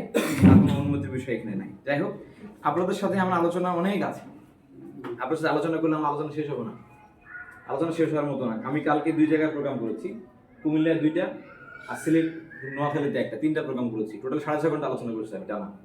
তো আপনাদের এখানে সকাল থেকেই আসছি, এসে বসে আছে, আলোচনা করবো। আমি একটা প্রোগ্রামে ছিলাম, ওই যে বললাম দেশের ক্রাইসিস মুভমেন্টে শিবির কি করবে, ক্রাইসিস মুভমেন্টে, এই জন্য এই নিয়ে আমাদের মিটিং হচ্ছিল আর কি, বুঝতে পারতেছেন? এই নিয়ে মিটিং হচ্ছিল, এটাই মূলত আলোচনা আমরা করছিলাম। তো যাই হোক, না লাগবে না, ফ্যান দিন না, একটু কষ্ট করে সবাই। যাই হোক, আমি যে বিষয়ে আলোচনা করতে চাই, দাওয়াত নিয়ে। ভাইরা বলেছেন যে আমরা ছাত্র শিবিরের কর্মী ভাইরা দাওয়াত নিয়ে আমরা কিভাবে কাজ করতে পারি, আমাদের ভাইরা কিভাবে দাওয়াত করতে পারে, দাওয়াত দিতে পারে ক্যাম্পাসগুলোতে বা স্কুলগুলোতে, এটা নিয়ে মূলত আমার আলোচনার বিষয়। তা আমি জাস্ট সংক্ষিপ্ত আকারে, যেহেতু শুক্রবার আজান হচ্ছে, আমরা এখানে আজান দিলে উত্তর দিন একজন ভাই, হ্যাঁ, অথবা আজানের সময় আমার বক্তব্য অপ্রাপ্য ইনশাআল্লাহ প্রয়োজনে। আসেন, আমরা দাওয়াত মুসলমানদের জন্য সবচেয়ে গুরুত্বপূর্ণ যে আমলটি হচ্ছে, সেটি হচ্ছে মানুষকে আল্লাহ রাব্বুল আলামিনের দিকে আহ্বান করা, যার কারণে মূলত আল্লাহ রাব্বুল আলামিন আমাদের সৃষ্টি করেছেন। একটা উদ্দেশ্য, সেটা হচ্ছে আল্লাহ রাব্বুল আলামিন উলুহিয়াত, আল্লাহর বড়ত্ব, আল্লাহর একত্ববাদকে প্রকাশ করা। এই উদ্দেশ্যে মূলত আল্লাহ রাব্বুল আলামিন যুগে যুগে নবী রাসূল তিনি পাঠিয়েছেন। আমাদের দাওয়াত হবে 2 ধরনের মানুষের প্রতি। যারা বংশগতভাবে মুসলমান আর যারা অমুসলিম। এই যখন বইটা লেখা হয়েছিল, সত্যের সাক্ষ্য বইটা 1954 সালে, 1956 সালে একটা বই লিখেছেন সাইদুল্লাহ মওদুদী। তিনি বলেছেন যে আমি যখন আজকে আপনাদের সামনে বক্তব্য দিচ্ছি, তখন আমাদের সামনে অত্যন্ত পরিতাপের বিষয় হলো একটা বড় অংশ মানুষ অ্যাবসেন্ট। তারা কারা? তিনি বলেছেন যে যারা বংশগতভাবে অমুসলিম তারা আমাদের প্রোগ্রামগুলোতে আসতে চায় না। কারণ কি? তারা হচ্ছে এটা আমাদের অতীত কর্মকাণ্ডের ভুলের কারণে তারা আমাদের প্রোগ্রাম আসে না। আপনারা জেনে থাকবেন 1947 সালে যখন ভারত পাকিস্তান ভাগ হয়ে যায়, তখন মুসলমানদের মধ্যে এবং হিন্দুদের মধ্যে একটা দূরত্ব তৈরি হয় অটোমেটিকলি সেখানে। এবং মুসলমান রাষ্ট্র এই জন্য তৈরি হয়েছিল, পাকিস্তান রাষ্ট্র, যে ভারত রাষ্ট্রের মধ্যে মুসলমানদেরকে চাকরি বাকরি অনেক সুবিধা থেকে বঞ্চিত করা হচ্ছে। এই মুসলমানরা যাতে চাকরি পায়, বঞ্চিত না হয়, এই জায়গাটা ইনশিওর করার জন্য মুসলিম শাসক ছিল মোহাম্মদ আলী জিন্নাহ। মনে আছে আপনাদের? তিনি প্রথম কিন্তু প্ল্যান করে পাকিস্তান রাষ্ট্রকে আলাদা করার চিন্তা করেন, আলাদা হয়ে যায় আলহামদুলিল্লাহ। তারপরে মূলত পূর্ব পাকিস্তান, পশ্চিম পাকিস্তান, পর বাংলাদেশে আমরা হয়েছি স্বাধীনতার মাধ্যমে। বুঝতে পারছেন? এই জায়গায় মূলত তিনি বইটা যখন লিখেছেন তখন বলেছেন যে ভারতের এই অঞ্চলে আমাদের মূলত একটা বড় সংকট রয়েছে। সেটা হলো যে আমাদের প্রোগ্রামগুলোতে বড় অংশ কোনো মুসলিমরা অংশগ্রহণ করে। কারণ কি? 1947 একটা দাঙ্গার কারণে মুসলমানদের ভিতরে তারা দূরে সরে গেছে আমাদের কাছ থেকে। তিনি বলেছেন যেহেতু আমাদের সামনে আজকে মুসলমানরা বসে আছে, মুসলমানদের উদ্দেশ্যে আমি কিছু কথা বলতে চাই। তিনি বলেছেন আমাদের দাওয়াত সবার আগে বুঝতে হবে আমি কি, আল্লাহ আমাকে কেন তৈরি করেছেন, আমার কাজ কি হবে, এই সম্পর্কে আমাকে সবার আগে বুঝতে হবে। আল্লাহ রাব্বুল আলামিন পৃথিবীর স্রষ্টা, ওনার চেয়ে বুদ্ধিমান কোনো সত্তা পৃথিবীতে কেউ নাই। কাজে উনি আপনাকে সৃষ্টি করেছেন কোনো প্ল্যান ব্যতীত, এটা কখনো হতে পারে না। এবং আল্লাহ আপনাকে এই মানিকগঞ্জে পাঠিয়েছেন, এটা আল্লাহর একটা প্ল্যান আছে আপনাকে নিয়ে। কিন্তু আপনি আল্লাহর প্ল্যানটা বুঝেছেন কিনা সেটা হলো বড় বিষয়। আপনি চিন্তা করে দেখেছেন কিনা আল্লাহ আপনাকে মানিকগঞ্জে কেন পাঠালো, কেন ঢাকায় নয়? কেন আপনাকে আল্লাহ রংপুরে পাঠায় নাই, চরের মধ্যে আল্লাহ কেন দেয়নি আপনাকে? আর এই পরিবারে আল্লাহ আপনাকে কেন দিল, আল্লাহ আপনাকে এই স্কুলে কেন পড়ালো, এই বিষয়ে আল্লাহর প্ল্যান আগে থেকে ফিক্স করা হয়েছে। আপনার প্রত্যেকটা কাজ, আপনার খাবার, আপনার রিজিক, আপনার মেধা, আপনার শরীর, আপনার মৃত্যু, আল্লাহ সবকিছু আগে থেকে ফিক্স করে লিখে দিয়েছেন। তা আল্লাহ আপনাকে কেন এখানে পাঠালেন সবার আগে এটা আপনাকে চিন্তা করতে হবে। এই জন্য বলেছি যে সবার আগে আপনাকে বুঝতে হবে যে মুসলমান হিসাবে আল্লাহ রাব্বুল আলামিন আমার উপরে কি দায়িত্ব অর্পিত করেছেন, এটা সবার আগে আপনাকে ভালো করে অনুধাবন করতে হবে। মনে রাখতে হবে আল্লাহ রাব্বুল আলামিন দাওয়াতটাকে এতটাই গুরুত্ব দিয়েছেন, এতটাই পছন্দ করেন, আল্লাহ শ্রেষ্ঠত্ব ঘোষণা করাকে আল্লাহ এত বেশি ভালোবাসেন, কোরআনে অসংখ্য আয়াত আল্লাহ নাযিল করেছেন। সাব্বাহা লিল্লাহি মা ফিস সামাওয়াতি ওয়াল আরদ। দেখবেন অনেক জায়গায় ওয়াল আউয়ালু ওয়াল আখিরু ওয়াল যাহিরু ওয়াল বাতিন কুলিল্লাহুম্মা মালিকাল মুলক। আপনার আয়াতগুলো দেখবেন, হে মুহাম্মদ বলে দিন আমি বিশ্বের মালিক। সাব্বাহা লিল্লাহি মা ফিস সামাওয়াত, পৃথিবীর সবকিছু আমার গুণগান বা প্রশংসা করছে, আল্লাহ বলে সরাসরি দেখবেন। কেন? আল্লাহ চায় যে বান্দা আমার প্রশংসা বেশি বেশি করুক, আল্লাহ পছন্দ করেন সেটা। এই দাওয়াতি কাজের মাধ্যমে আল্লাহ সবচেয়ে প্রশংসা বেশি করা যায়, আল্লাহ শুকরিয়া আদায় করা যায়।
আপনারা দোয়া পড়ছেন আজানের? কে কে পারেন দেখি আজানের দোয়া? 1 2 3 4 5। আপনারা সবাই পারেন না, বাকিরা শিখে নেবেন, ঠিক আছে ভাই? সে ভালো মুসলিম যে প্রত্যেক কাজের শুরুতে এবং শেষে আল্লাহ শুকরিয়া করে। আল্লাহ এদেরকে বেশি ভালোবাসে যারা আল্লাহ সবসময় প্রশংসা করে। এই দৌড়ে হচ্ছে আল্লাহর প্রশংসা, বুঝতে পেরেছেন? আর আপনারা এগুলি বেশি বেশি করবেন। আপনি তো মসজিদে আসছেন আজকে, না? লোকের সময় দোয়া পড়ছেন মসজিদে? না, সত্য কথা বলা, অসুবিধা নাই, না পড়তে পারেন, প্র্যাকটিস না হবে না। কে কে করছেন দেখি? কয়জন ভাই করছেন মসজিদে দোয়া? 5-6 জন। আপনাদের কিছু মনে আছে? এটা প্র্যাকটিসের বিষয়। যদি আপনি চেষ্টা করেন, আল্লাহ আপনার সুবহানাল্লাহি ওয়া বিহামদিহি সুবহানাল্লাহিল আযীম সুবহানাল্লাহি ওয়া বিহামদিহি সুবহানাল্লাহিল আযীম। শেষ করে দিছি, ঠিক আছে? আচ্ছা সম্মানিত ভাইরা, আমি যে বিষয়ে আলোচনা করছিলাম যে দাওয়াতকে আল্লাহ রাব্বুল আলামিন এতটাই গুরুত্বপূর্ণ মনে করেন, আল্লাহ এতটাই পছন্দ করেন, এই জন্য পৃথিবীর প্রথম মানুষ হযরত আদম আলাইহিস সালামকে একজন নবী হিসেবে পাঠিয়েছেন। খেয়াল করে দেখবেন যে আল্লাহর উলুহিয়াত, আল্লাহর শ্রেষ্ঠত্ব ঘোষণা করার জন্য যাকে প্রথমে পাঠিয়েছেন তিনি একজন আল্লাহ রাব্বুল আলামিন। এটা খুব গুরুত্বপূর্ণ মনে করেন। শুধু তাই না, এই পরবর্তী সময়ে অসংখ্য গুরুত্বের উপরে আল্লাহ রাব্বুল আলামিন গ্রাজুয়ালি এক এক নবী পাঠিয়েছেন। এই আপনারা সবাই উঠতেছেন কেন? এক এক করে যান। এবার সবাই গেলে একসাথে হবে না, একজন আসলে আরেকজন যাবেন। হ্যাঁ, বুঝতে পেরেছেন ভাইরা? আপনারা আমার দিকে একটু তাকান। হ্যাঁ, আমি যেটা বলছিলাম যে গরম লাগতেছে ভাইরা, যে ফ্যান অলরেডি শুরু করেছে পাকানো। আচ্ছা, আমি আপনাদের একটা ঘটনা বলি। ধরুন আপনি সিঁড়ি বেয়ে যখন ওঠেন, সিঁড়ি বেয়ে উঠলে আপনার কত কষ্ট হয়? খুব বেশি কষ্ট হয় না। প্রত্যেক সিঁড়িতে পা দিলে 5 ক্যালোরি করে নষ্ট হয়, উঠলে উপরের দিকে পা দিয়ে উঠলে। আর বক্তব্য দিলে প্রত্যেক শব্দ সমান 15 ক্যালোরি নষ্ট হয়। কত ক্যালোরি? 15 ক্যালোরি। বুঝতেছেন কিনা? আপনি যদি হেঁটে 10 তলায় ওঠেন, কত কষ্ট হবে আপনার? পা ব্যথা হয়ে যাবে। সেক্ষেত্রে আমি যে বক্তব্য দিচ্ছি, এখানে কয়েক হাজার শব্দ আমি বলবো আপনাদের সামনে। কয়েক হাজার গুণ 5 আপনি গুণ দেন, তাহলে কত হাজার ক্যালোরি আমার নষ্ট হয়ে যাচ্ছে। এই জন্য দেখবেন যিনি বক্তব্য দেন তিনি ঘেমে যান সবসময়, কারণ তার ক্যালোরিগুলো অপচয় হচ্ছে গ্রাজুয়ালি। এর পাশাপাশি যদি এমন হয় যারা দর্শক রয়েছে তারা আবার ডিস্টার্ব করতেছে, তাহলে বক্তার বক্তব্য দিতে পারে না, তার ক্যালোরি আগে ফল করে ফেলে। এখানে সার্বিক ক্যালোরি নষ্ট হচ্ছে, আর মনস্তাত্ত্বিক যে ক্যালোরি আছে সেটা আগে ফল ডাউন করে সেখানে। বুঝতে পেরেছেন কর্মী ভাইরা? আপনারা থেকে নোট করতেছেন না, কারণ আপনারা অনেক ভালো কর্মী, এই জন্য না। শিবিরের বৈশিষ্ট্য হচ্ছে প্রত্যেক কর্মীরা নোট করবে। শিবির সৌন্দর্য এটাই, শিবির ইউনিক এখানেই, শিবির প্রত্যেক প্রোগ্রামে একটা মেনটেন করে, রুলস মেনটেন করে। এটা হচ্ছে ছাত্র শিবিরের প্রত্যেক কর্মীরা প্রত্যেক পিসিটিএসে তারা অবশ্যই ন্যূনতম নোট সংরক্ষণ তারা করবে। আর এর মাধ্যমে যে বিষয়গুলো আমরা জানি না সেগুলো আমরা লিখে রাখবো, আর যেগুলো জানি সেগুলো জাস্ট শুনে যাব। পরবর্তীতে এগুলো রিকভার করে আমরা নিজে ভালো একটা আলোচনা প্রদান করতে পারবো সামনে ইনশাআল্লাহ। বুঝতে পেরেছেন? আচ্ছা সম্মানিত ভাই, আমি জাস্ট আলোচনা 5 মিনিট শেষ করে দেই। হ্যাঁ, আজান হচ্ছে, নামাজ শুরু হবে, মনে হয় কঠিন হবে, অনেক আজানের শব্দ আসতেছে। আজান হবে খুব স্বাভাবিক, শুক্রবার আজকে। তো আল্লাহ রাব্বুল আলামিন দেখবেন প্রথম নবী পাঠানোর পরে পরবর্তী সময়ে গ্রাজুয়ালি তিনি নবী পাঠিয়েছেন, 1 বাই 1। প্রত্যেক গোত্রের উপরে, দেশের উপরে তিনি আস্তে আস্তে নবী পাঠিয়েছেন। কারণ কি? যাতে করে আল্লাহর একাত্মবাদের ঘোষণা দেওয়া কখনো বন্ধ পৃথিবীতে না হয়। আল্লাহ রাব্বুল আলামিনের নবীদের অ্যাবসেন্টিজমে এখন এই দায়িত্ব আমাদের উপরে এসে বর্তিয়েছে। এখন আমাদেরকে আল্লাহ রাসূলের নবীদের মতো করে দাওয়াতি কাজে আঞ্জাম দিয়ে যেতে হবে। সম্মানিত ভাইরা, মনে রাখতে হবে, আমরা যারা এখানে আছি, কেউ যদি মনে করে আমি শুধুমাত্র ঈমান এনেছি আল্লাহর উপরে, আল্লাহ রাসূলের উপরে, কিতাবের উপরে, ফেরেশতার উপরে, আখিরাতের উপরে, তাকদীরের উপরে, যদি মনে করে দিস এনাফ, তাহলে তিনি বোকা স্বর্গে বসবাস করছেন। আবার যদি কেউ মনে করে পারিবারিকভাবে আমরা ইসলামকে মানি, 5 ওয়াক্ত নামাজ পড়ি, আমার আব্বা আম্মা বিয়ে করেছেন, মহরানা দিয়েছেন, যাকাত দেই, ওষুধ দেই, আমরা হজ করি, কেউ যদি মনে করে দিস ইজ ইসলাম, তাহলে তিনি ভুলের মধ্যে রয়েছেন। এগুলোর বাইরেও একটা বড় দায়িত্ব আল্লাহ রাব্বুল আলামিন আপনার উপর অর্পিত করেছে। সেটা কি? ওয়াকাযালিকা জাআলনাকুম উম্মাতান ওয়াসাতা লিতাকুনু শুহাদা আলান নাস। বলেছে এর বাইরে আল্লাহ রাব্বুল আলামিন আপনার আমার উপরে সত্যের সাক্ষ্য হিসাবে দুনিয়াবাসীর সামনে দাঁড়িয়ে যেতে বলতে হবে যে আমি আল্লাহর বান্দা, আর আমি সাক্ষ্য দিচ্ছি যে এগুলো আল্লাহ তোমাকে করতে বলেছেন। এই দায়িত্ব আপনার উপর দেওয়া হয়েছে। পৃথিবীর প্রত্যেক জায়গায়, ক্লাসরুমের বাইরে, ওয়াশরুমে, খেলার মাঠে, পড়ার টেবিলে প্রত্যেক জায়গায় আপনাকে আল্লাহ সাক্ষ্য দিতে হবে। কিরামান কাতিবিন ইয়ালামুনা মা তাফআলুন। আল্লাহ বলতে তোমাদের দুই ঘাড়ে আমি ফেরেশতা রাখছি, কিরামান কাতিবিন নাম।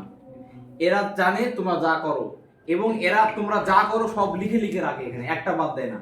এবং কিয়ামতের দিন আল্লাহ রাব্বুল আলামিন বলেছেন এগুলো তোমাদেরকে ফুটেজ করে দেখানো হবে, ভিডিও আকারে, অডিও আকারে সব সবার সামনে দেখানো হবে। আপনি কোথায় আল্লাহ সাক্ষ্য দিচ্ছেন, কোথায় সাক্ষ্য দিচ্ছেন না, কি অন্যায় করছেন, কি অপকর্ম করছেন, সবগুলো সেখানে লেখা হয়। ফামা ইয়ামাল মিসকালা যাররাতিন খায়রা ইয়ারা ওয়া মা ইয়ামাল মিসকালা যাররাতিন শাররা ইয়ারা। এমন তিল পরিমাণ কোনো খারাপ কাজ নাই যেটা দেখানো বাদ যাবে, এবং তিল পরিমাণ ভালো কাজ সেটাও দেখানো বন্ধ করা হবে না। যদি আপনি এদিকেও ঘুরে থাকেন এতটুকু, এটা আল্লাহ কিয়ামতের দিন দেখাবে ইনশাআল্লাহ। আপনি মোবাইলে যদি গান দেখে থাকেন, সিনেমা দেখে থাকেন, কিয়ামতের দিন আল্লাহ এটা সবাইকে দেখাবে সবার সামনে তুমি এই কাজটা করতাম। কারণ আল্লাহ রাব্বুল আলামিন মহান সত্তা, আল্লাহ ন্যায় বিচারক, আল্লাহ একটু পরিমাণে বেইনসাফি আপনার উপরে করবেন না। এই ভাই আপনি ডিস্টার্ব করছেন কেন, কি হয়েছে আপনার? জি জি আপনি তাকান না, আপনি আমার দিকে তাকান। হ্যাঁ কি, হ্যাঁ কোনো অসুবিধা হচ্ছে? এমনি ডিস্টার্ব করতেছেন তাহলে তো হবে না। আপনার যদি গরম লাগে আপনি বাড়িতে ঘুরে আসেন গিয়ে প্লিজ, হ্যাঁ রিকোয়েস্ট করবো আপনাকে। এইবার আসেন, দেখেন দাওয়াতি কাজটা এত বেশি গুরুত্বপূর্ণ, মনে রাখতে হবে। দাওয়াতি কাজ না করলে কি হবে আপনি জানেন ফলাফলটা? মারাত্মক ফলাফল। ওয়াদরিবাত আলাইহিমুয যিল্লা ওয়াল মাসাকিন ওয়া বাউ বিগাদাবিন মিনাল্লাহ। আল্লাহ বলেছেন পৃথিবীতে তোমরা যদি আমার রাস্তায় কাজ না করো, তোমাদেরকে যন্ত্রণা, আযাব, অন্যায়, অনাচার আষ্টে পৃষ্ঠে পৃথিবীতে ধরবে। এবং শুধু তাই না, তোমাদেরকে আমি ধ্বংস করে দেব। ইল্লা তানফিরু ইআযযিবুকুম আযাবান আলীমা ইস্তাবদিল কওমান গায়রাকুম আলা তাদুরু শাইয়ান আল্লাহু আলা কুল্লি শাইইন কাদির। যদি তোমরা আল্লাহর রাস্তায় বের না হও, আল্লাহর জন্য কাজ না করো, আল্লাহ কি বলেছেন? ইস্তাবদিল কওমান গায়রাকুম, তোমাদের পরিবর্তে আমি আরেকটা লোকদেরকে এখানে নিয়ে আসবো যারা আমার জন্য কাজ করবে, আর আমি তোমাদেরকে ধ্বংস করে দেবো, আর তোমরা তাদের কোনো ক্ষতি করতে পারবে না। আল্লাহ চ্যালেঞ্জ। যারা পৃথিবীতে আল্লাহর জন্য কাজ করে নাই, এদেরকে আল্লাহ ধ্বংস করে দিয়েছেন পৃথিবীতে। যেমন আদ এবং সামুদ জাতি, মনে আছে আপনাদের?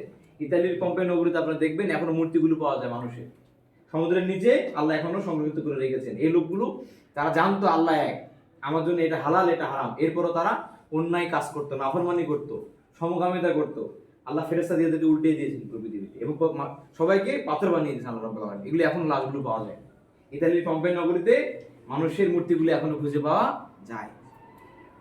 এরা এক সময় এদেরকে আল্লাহ তৈরি করেছিল অনেক জ্ঞানী হিসাবে, আর্কিটেকচার জাতি বলা হতো। এরা পাহাড়ের গায়ে খোদাই করে করে নতুন নতুন বিল্ডিং তৈরি করতে পারতো। এই জাতিগুলো যখন আল্লাহ নাফরমানি করলো, আল্লাহ এদের ধ্বংস করে দিয়েছিলেন, এবং তাদের পরিবর্তে নতুন জাতি নিয়ে আসছেন। যেমন করে ইহুদি, বনী ইসরাইল, নামাজ মনে আছে আপনার? ইহুদির নাম কি?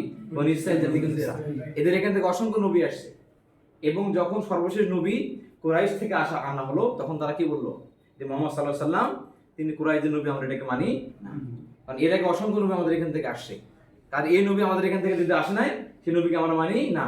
তারা আল্লাহর সত্যকে তারা অস্বীকার করলো, আল্লাহর প্ল্যানকে তারা অস্বীকার করলো। তখন আল্লাহ বললেন ওয়াদরিবাত আলাইহিমুয যিল্লা, তোমাদেরকে এখনই আযাব ঘিরে ধরবে, পৃথিবীর লাঞ্ছনা, বঞ্চনা, লাথি, গুলি, তোমরা সবকিছু খাবা ব্রাজিল আস্তে আস্তে। এবং তাই আপনারা দেখবেন যে ইতালি থেকে, ফ্রান্স থেকে, আর্মেনিয়া থেকে, টার্কি থেকে ইহুদিদেরকে লাথি মেরে মেরে তাড়িয়ে দেওয়া হয়েছে।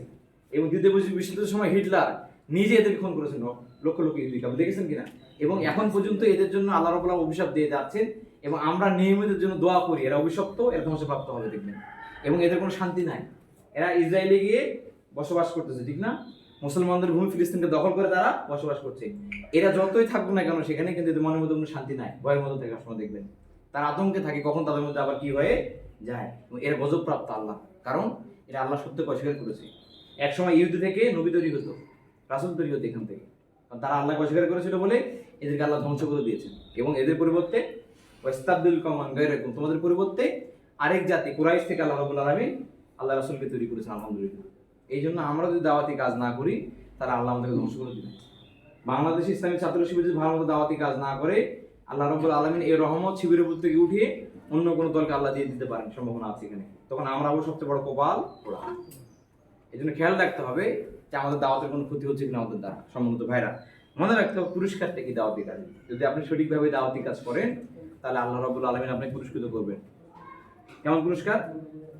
আল্লাহ রাব্বুল আলামিন তো আপনাদেরকে বলছেন ইয়াস্তাকলিফান্না মিনহুম ফিল আরদ, জমিনে আপনাদেরকে আল্লাহ ক্ষমতা দিবেন, মুকুট দান করবেন, ভালো রাখবেন, টাকা পয়সা আপনাকে দান করবেন। আর কিয়ামতের দিন কি করবেন? ইয়াগফির লাকুম যুনুবাকুম ইয়াদখুলকুম জান্নাতুন তাজরি মিন তাহতিহা আল-আনহার, এবং কিয়ামতের দিন আল্লাহ রাব্বুল আলামিন আপনার সকল দোষগুলো মাফ করে দিবেন, আপনাকে ক্ষমা করে দিবেন এবং আপনাকে জান্নাতে প্রবেশ করাবেন আল্লাহ রাব্বুল আলামিন।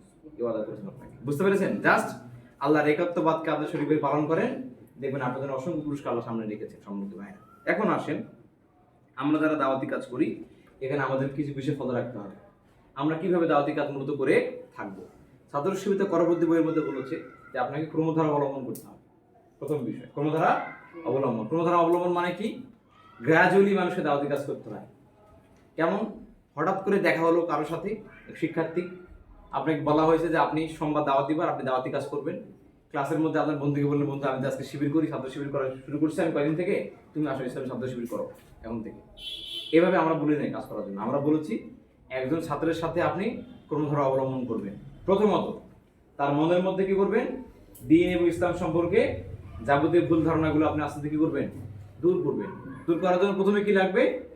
বন্ধুত্ব তৈরি করতে হবে। তার কাছে আপনাকে যেতে হবে, সবার আগে ক্লোজলি হবেন, তাকে চা খাওয়াবেন, তাকে বাদাম খাওয়াবেন, বাসায় নিয়ে যাবেন, তাকে নোট শেয়ার করবেন, অঙ্ক করার পরে তাকে দেখাবেন বন্ধু ঠিক আছে কিনা তুমি একটু দেখো, মোবাইলে খোঁজখবর নেবেন, মাঠে খেলতে যাবেন, বন্ধুত্ব তাকে তৈরি করতে হবে প্রথম কাজ। এটা তৈরি হওয়ার পরে সেকেন্ড স্টেপ হলো আপনি তার মনের মধ্যে ইসলাম সম্পর্কে প্রশ্ন করবেন। তুমি কি জানো নামাজ পড়ো? তুমি কি? তুমি নামাজ না পড়লে নামাজ কেন পড়ো না? তুমি জানো পর্দা করা ফরজ? তুমি কি জানো এই কাজটা করা ভালো, এই কাজটা করা খারাপ? তাকে জিজ্ঞাসাবাদ করবেন আপনি চমৎকার করে। করার মাধ্যমে তাকে তার ভিতরে ইসলাম সম্পর্কে ভুল ধারণা যেগুলো আছে সেগুলো আপনি দূর করে দিবেন। এরপরে তখন যে মানবে, এরপর তাকে আপনি মৌলিক ইবাদত থেকে আকৃষ্ট করবেন, যে নামাজ পড়া, রোজা রাখা, বুঝতে পারছেন, হজ করা, পর্দা করা, এই বিষয়ে তাকে আপনারা আগ্রহ তৈরি করবেন। আর সর্বশেষ যদি সে মানবে যখন এগুলো, তখন আপনি তাকে বলবেন তুমি এখন থেকে তোমার উপর ইসলামী আন্দোলন ফরজ হয়ে গিয়েছে। আল্লাহ রাব্বুল আলামিন কোরআনে নামাজ রোজার মতো ইসলামী আন্দোলন বা দিন কায়েমকে ফরজ করে দিয়েছেন, তোমার আসলে এটা করা দরকার। এই কাজটা করতে গিয়ে কারোর ক্ষেত্রে 1 বছর সময় লাগতে পারে, কারোর ক্ষেত্রে 6 মাস লাগতে পারে, কারোর ক্ষেত্রে 3 মাসও লাগতে পারে। কিন্তু 1 দিন 2 দিন 1 সপ্তাহে কখনো একজন ভালো মানুষ সমর্থক দিতে পারে না। গ্রাজুয়ালি আপনি কাজটা করতে হবে। এই জন্য সমর্থককে মাঝে মাঝে বই উপহার দিতে হয়, ভালো বই, সাহসী মানুষের গল্প, মোরা বড় হতে চাই, তরুণ তোমার জন্য, প্রশ্ন বইগুলো আপনারা এই বইগুলো উপহার দিবেন কর্মীদেরকে বেশি বেশি করে। শিবিরে মৌলিক বই যেগুলো আছে না, চরিত্র গঠনের মৌলিক উপাদান আছে, ইকামাতের দিন এই বইগুলো আপনারা বেশি করে দিবেন। এগুলো পড়ে সে বুঝুক ইসলামী আন্দোলনটা আসলে কি। এরপরে তাকে সে বুঝলে ফিডব্যাক নেবেন আপনারা, তারপর তাকে আপনি দাওয়াতি কাজ করুন। এভাবে যদি আপনারা কর্মী তৈরি করেন তাহলে খেয়াল রাখতে হবে। এখন কর্মী আপনি সমর্থকে দাওয়াতি কাজ করতে গিয়ে যে কাজটা আমরা ভুলটা করে থাকি সবচেয়ে বড়, সেটা হচ্ছে যে আমরা নিজেরা অনেক বেশি কথা বলে থাকি। যোগাযোগকারী বৈশিষ্ট্য আপনারা পড়েছেন? কয়টা বৈশিষ্ট্য যোগাযোগকারী? হ্যাঁ, আপনারা তো কর্মী না, শিবিরে সমর্থক না কর্মী? আপনারা কর্মী। কোন মানের কর্মী? ABCDEF ক্যাটাগরি মনে হয় না? আপনারা দেখেন যোগাযোগের বৈশিষ্ট্য কয়টা? এগুলো না পড়ে কি আপনার কর্মী হয়েছে? তা তো হবে না।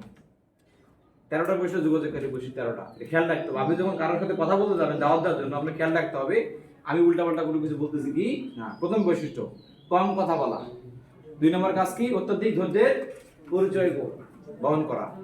বেশি কথার পরিবর্তে চরিত্রের মাধ্যমে দিয়ে কাজ করার চেষ্টা করা। এরপর কি? কোনো প্রশ্নে যদি উত্তর দিতে না পারেন তার গোজামিলে আশ্রয় না যাবে না, তাকে সময় নিতে হবে। তার মন মানসিকতা বুঝে কাজ দিতে হবে তাকে ছোট ছোট করে, বুঝতে পারতেছেন?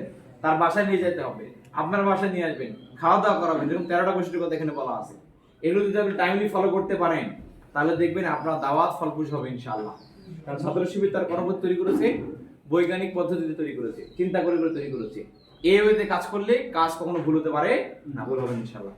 এই জন্য আপনারা এটাকে খেয়াল রাখবেন। 3 নম্বর বিষয় হলো দাওয়াতি কাজ শুধুমাত্র মুখে বললে হবে না, কিছু ক্যারিজমেটিক কাজ করে আপনাকে দেখাতে হবে ক্লাসের মধ্যে। কেমন ক্যারিজমেটিক কাজ? আমি বলি আপনাকে সবার আগে ক্লাসের মধ্যে ভালো ছাত্র হতে হবে আপনাকে নিজেই। যদি আপনি মেধাবী না হন তাহলে আপনার ডাকে কখনো মেধাবীরা আসবে না।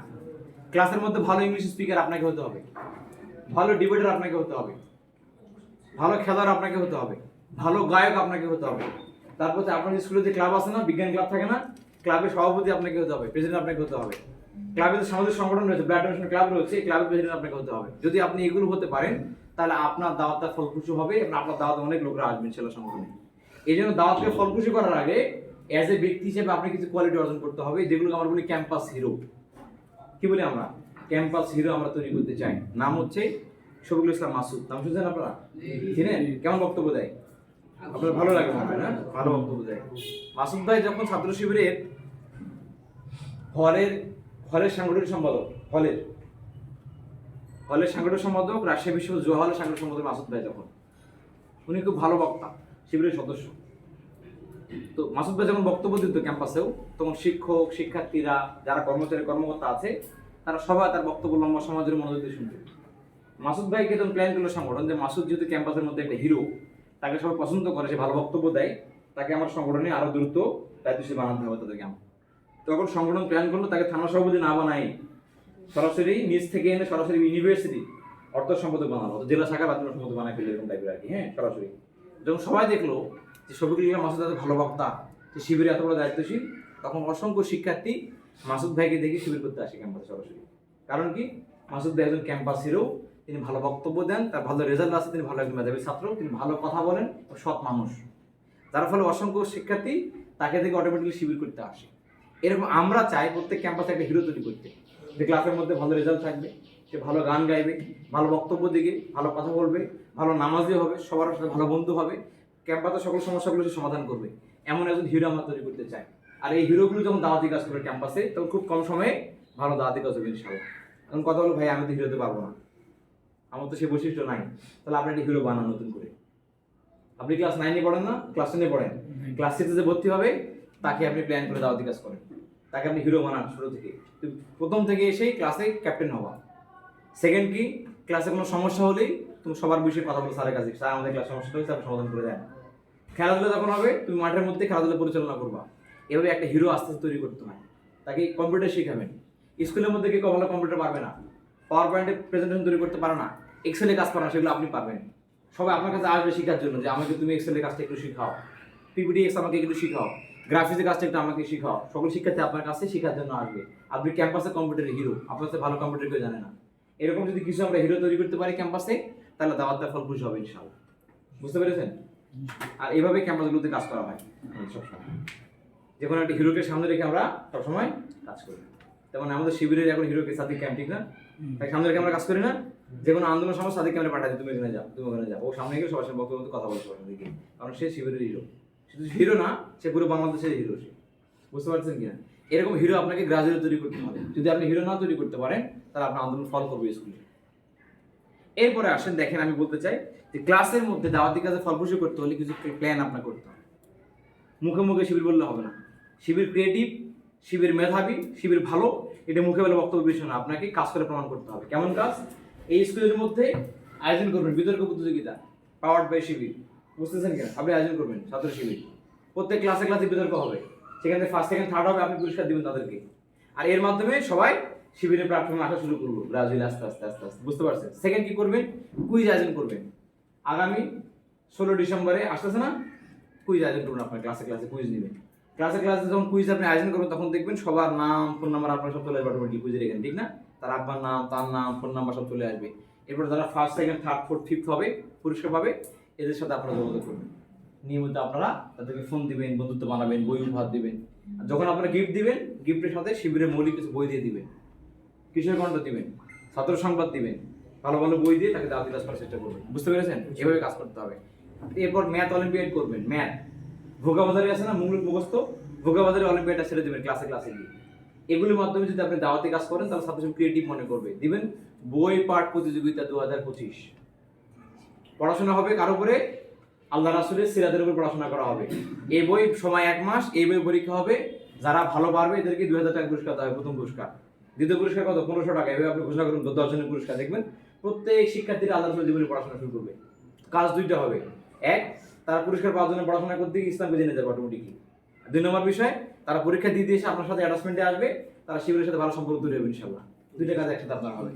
এইভাবে যদি আপনি প্রোগ্রাম সেট করে দাওয়াতি কাজ করেন, যেগুলো শিবির আর বইয়ের মধ্যে বলে দিয়েছি করপদ্ধতির মধ্যে, করপদ্ধতি যদি আপনি ফলো করেন, তাহলে আপনার দাওয়াত অবশ্যই ভিত্তিক হবে ইনশাআল্লাহ।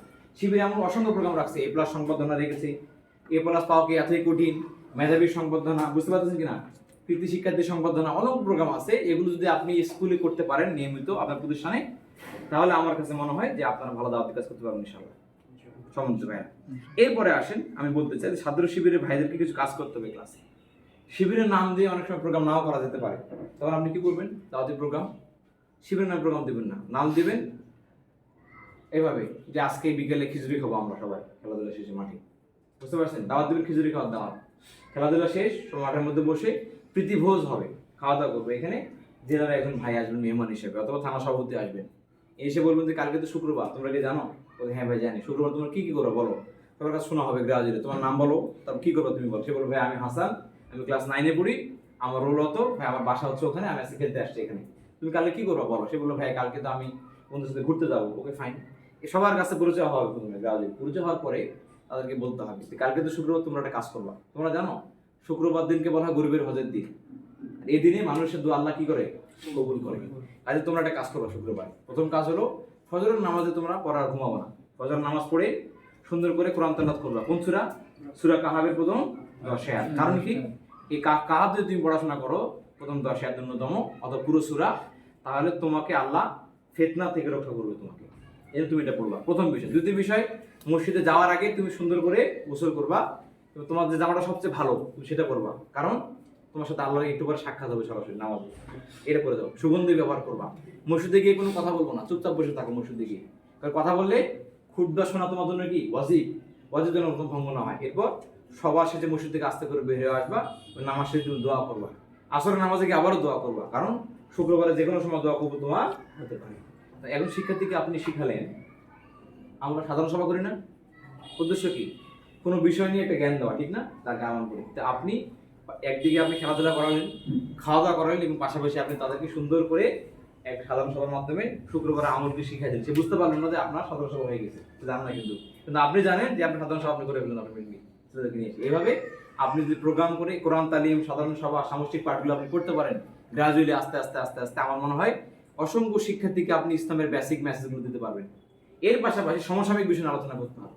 ডক্টর মোহাম্মদ ইউনূস যদি গভর্নমেন্ট থেকে চলে যায় তখন কি হবে? জেনারেল ওয়ার্কার কি আসলে দেশের জন্য কাজ করবে নাকি ভারতের কাজ করবে? বিএনপি ক্ষমতা আসলে আগামী দিনে কি হতে পারে? এরকম কিছু গঠনমূলক বিষয় নিয়ে ভালো মেহমানকে নিয়ে মাঝে মাঝে আলোচনা উঠে দিবেন আপনারা। ভাই আমার একটা প্রশ্ন আছে আপনার প্রতি, প্রশ্ন করবেন যে ভাই এটা হলে কি হবে? তখন দেখবেন আপনি হিস্ট্রিক্যাল পার্টগুলো এনে ভারতের আগ্রাসন, আমেরিকান সাম্রাজ্যবাদ, চীনের দ্বৈত নীতি সবগুলো সামনে এনে জিও পলিটিক্স নিয়ে আপনি যখন কথা বলবো তখন শিক্ষার্থীরা দেখবেন শিবিরের প্রোগ্রামে এসে এত কিছু শিখলাম, এটা তো কোনো জায়গায় আমি শিখি নাই। তাহলে আমি আগামী দিনে শিবিরের আগামী মাসে প্রোগ্রামে আবার আসবো। তার একটা আগ্রহ তৈরি হবে দেখুন অটোমেটিকলি। প্রোগ্রামে যেন আগ্রহ পায়, আসতে পারে, এরকম বিষয় নিয়ে মাঝে মাঝে আলোচনা করতে হবে বন্ধুদেরকে নিয়ে। তাহলে আপনার দাওয়াতটা ফলপ্রসূ হবে ইনশাআল্লাহ। বুঝতে পেরেছেন? শিবির জ্ঞানের জগৎ নিয়ে কাজ করে, মেধা নিয়ে কাজ করে, এটা মুখে না বলে আপনি প্র্যাকটিক্যালি প্রমাণ করে দেখান, তাহলে আপনার জন্য কাজ ভালো হবে ইনশাআল্লাহ। বুঝতে পেরেছেন? এই কাজ আপনাকে করতে হবে। এই জন্য কর্মীদেরকে মাঠের মধ্যে আপনাকে আনতে হবে সবার আগে। আপনারা মাঠে আসবেন, সমর্থক আপনার বন্ধুকে মাঠে নিয়ে আসবেন, আর ভাইদেরকে দাওয়াত দিবেন। এই দায়িত্ব এখন আপনাদের লাগবে ইনশাআল্লাহ। আপনারা এইভাবে দাওয়াতি কাজ যদি আপনারা করতে পারেন তাহলে আপনার অবশ্যই অনেকগুলো সমস্যার সমাধান হবে। আর কয়েকটা কাজ করতে হবে দাওয়াতি কাজ ফলপ্রসূ করার জন্য। ক্লাসের মধ্যে যেগুলো ছাত্র আছে না, অনেক ভাইরা থাকে না, আমাদের সমস্যা আছে।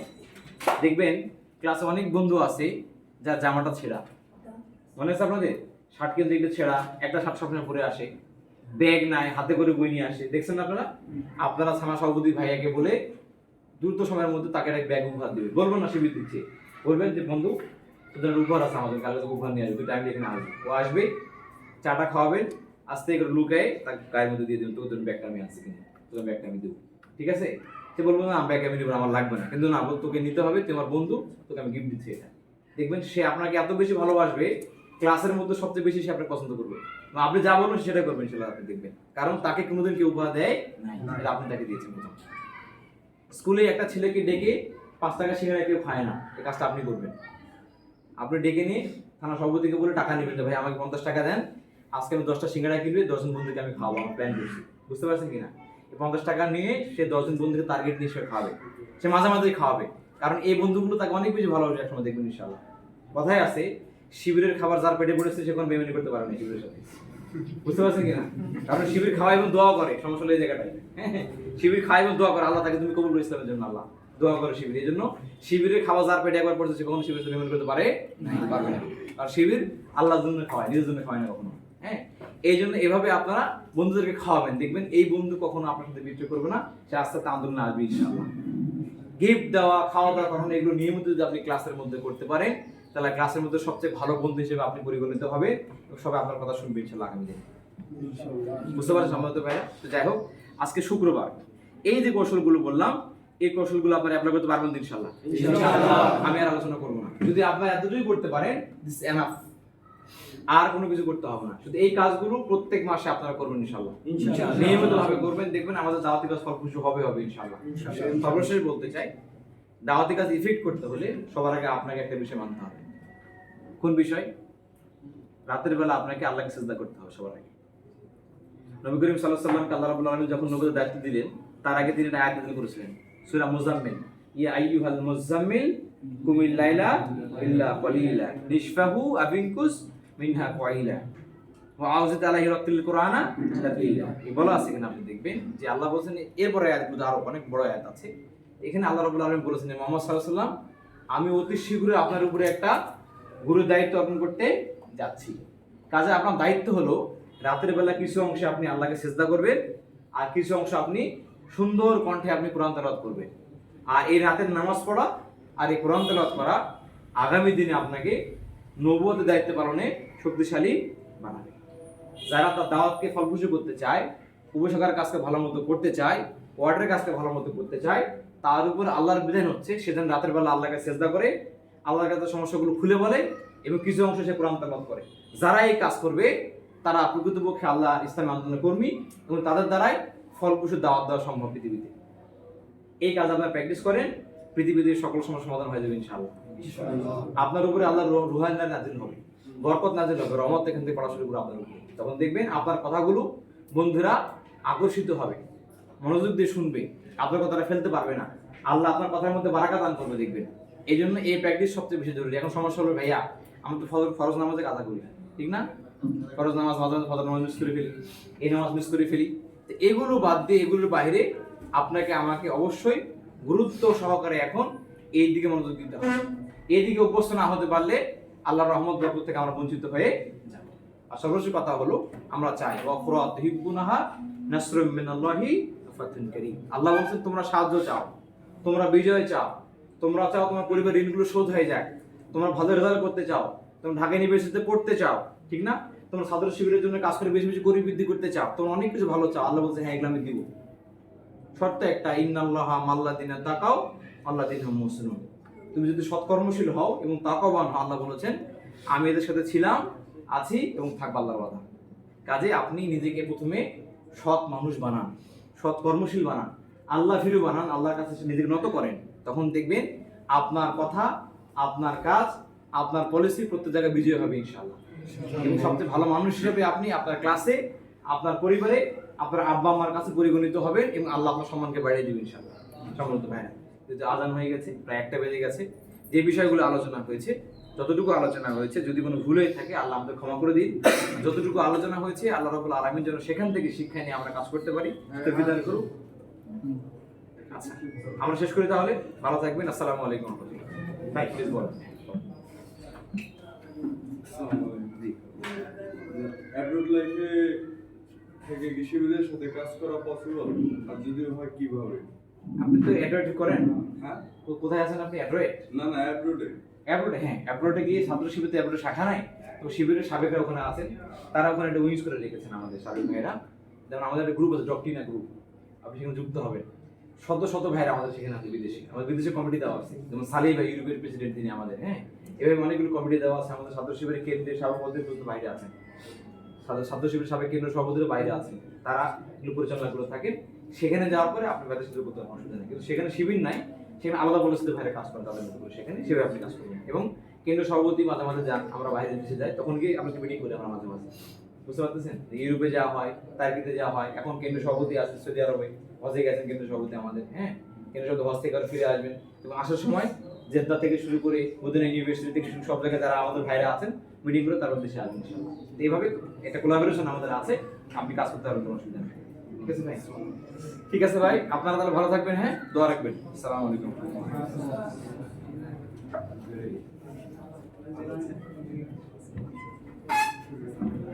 ধন্যবাদ জানাচ্ছি প্রিয় ভাইকে, তার চমৎকার দিক নির্দেশনের মধ্যে যে বক্তব্য দিয়েছে সে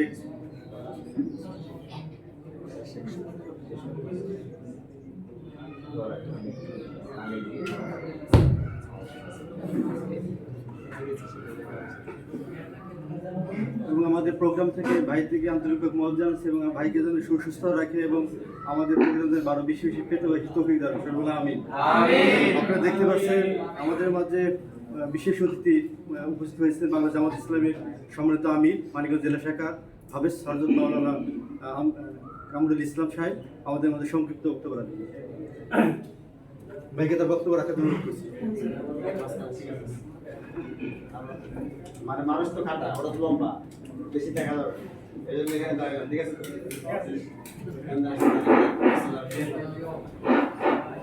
মাইক না দিন, নিচে আলোচনা চলছে তো। আলহামদুলিল্লাহ।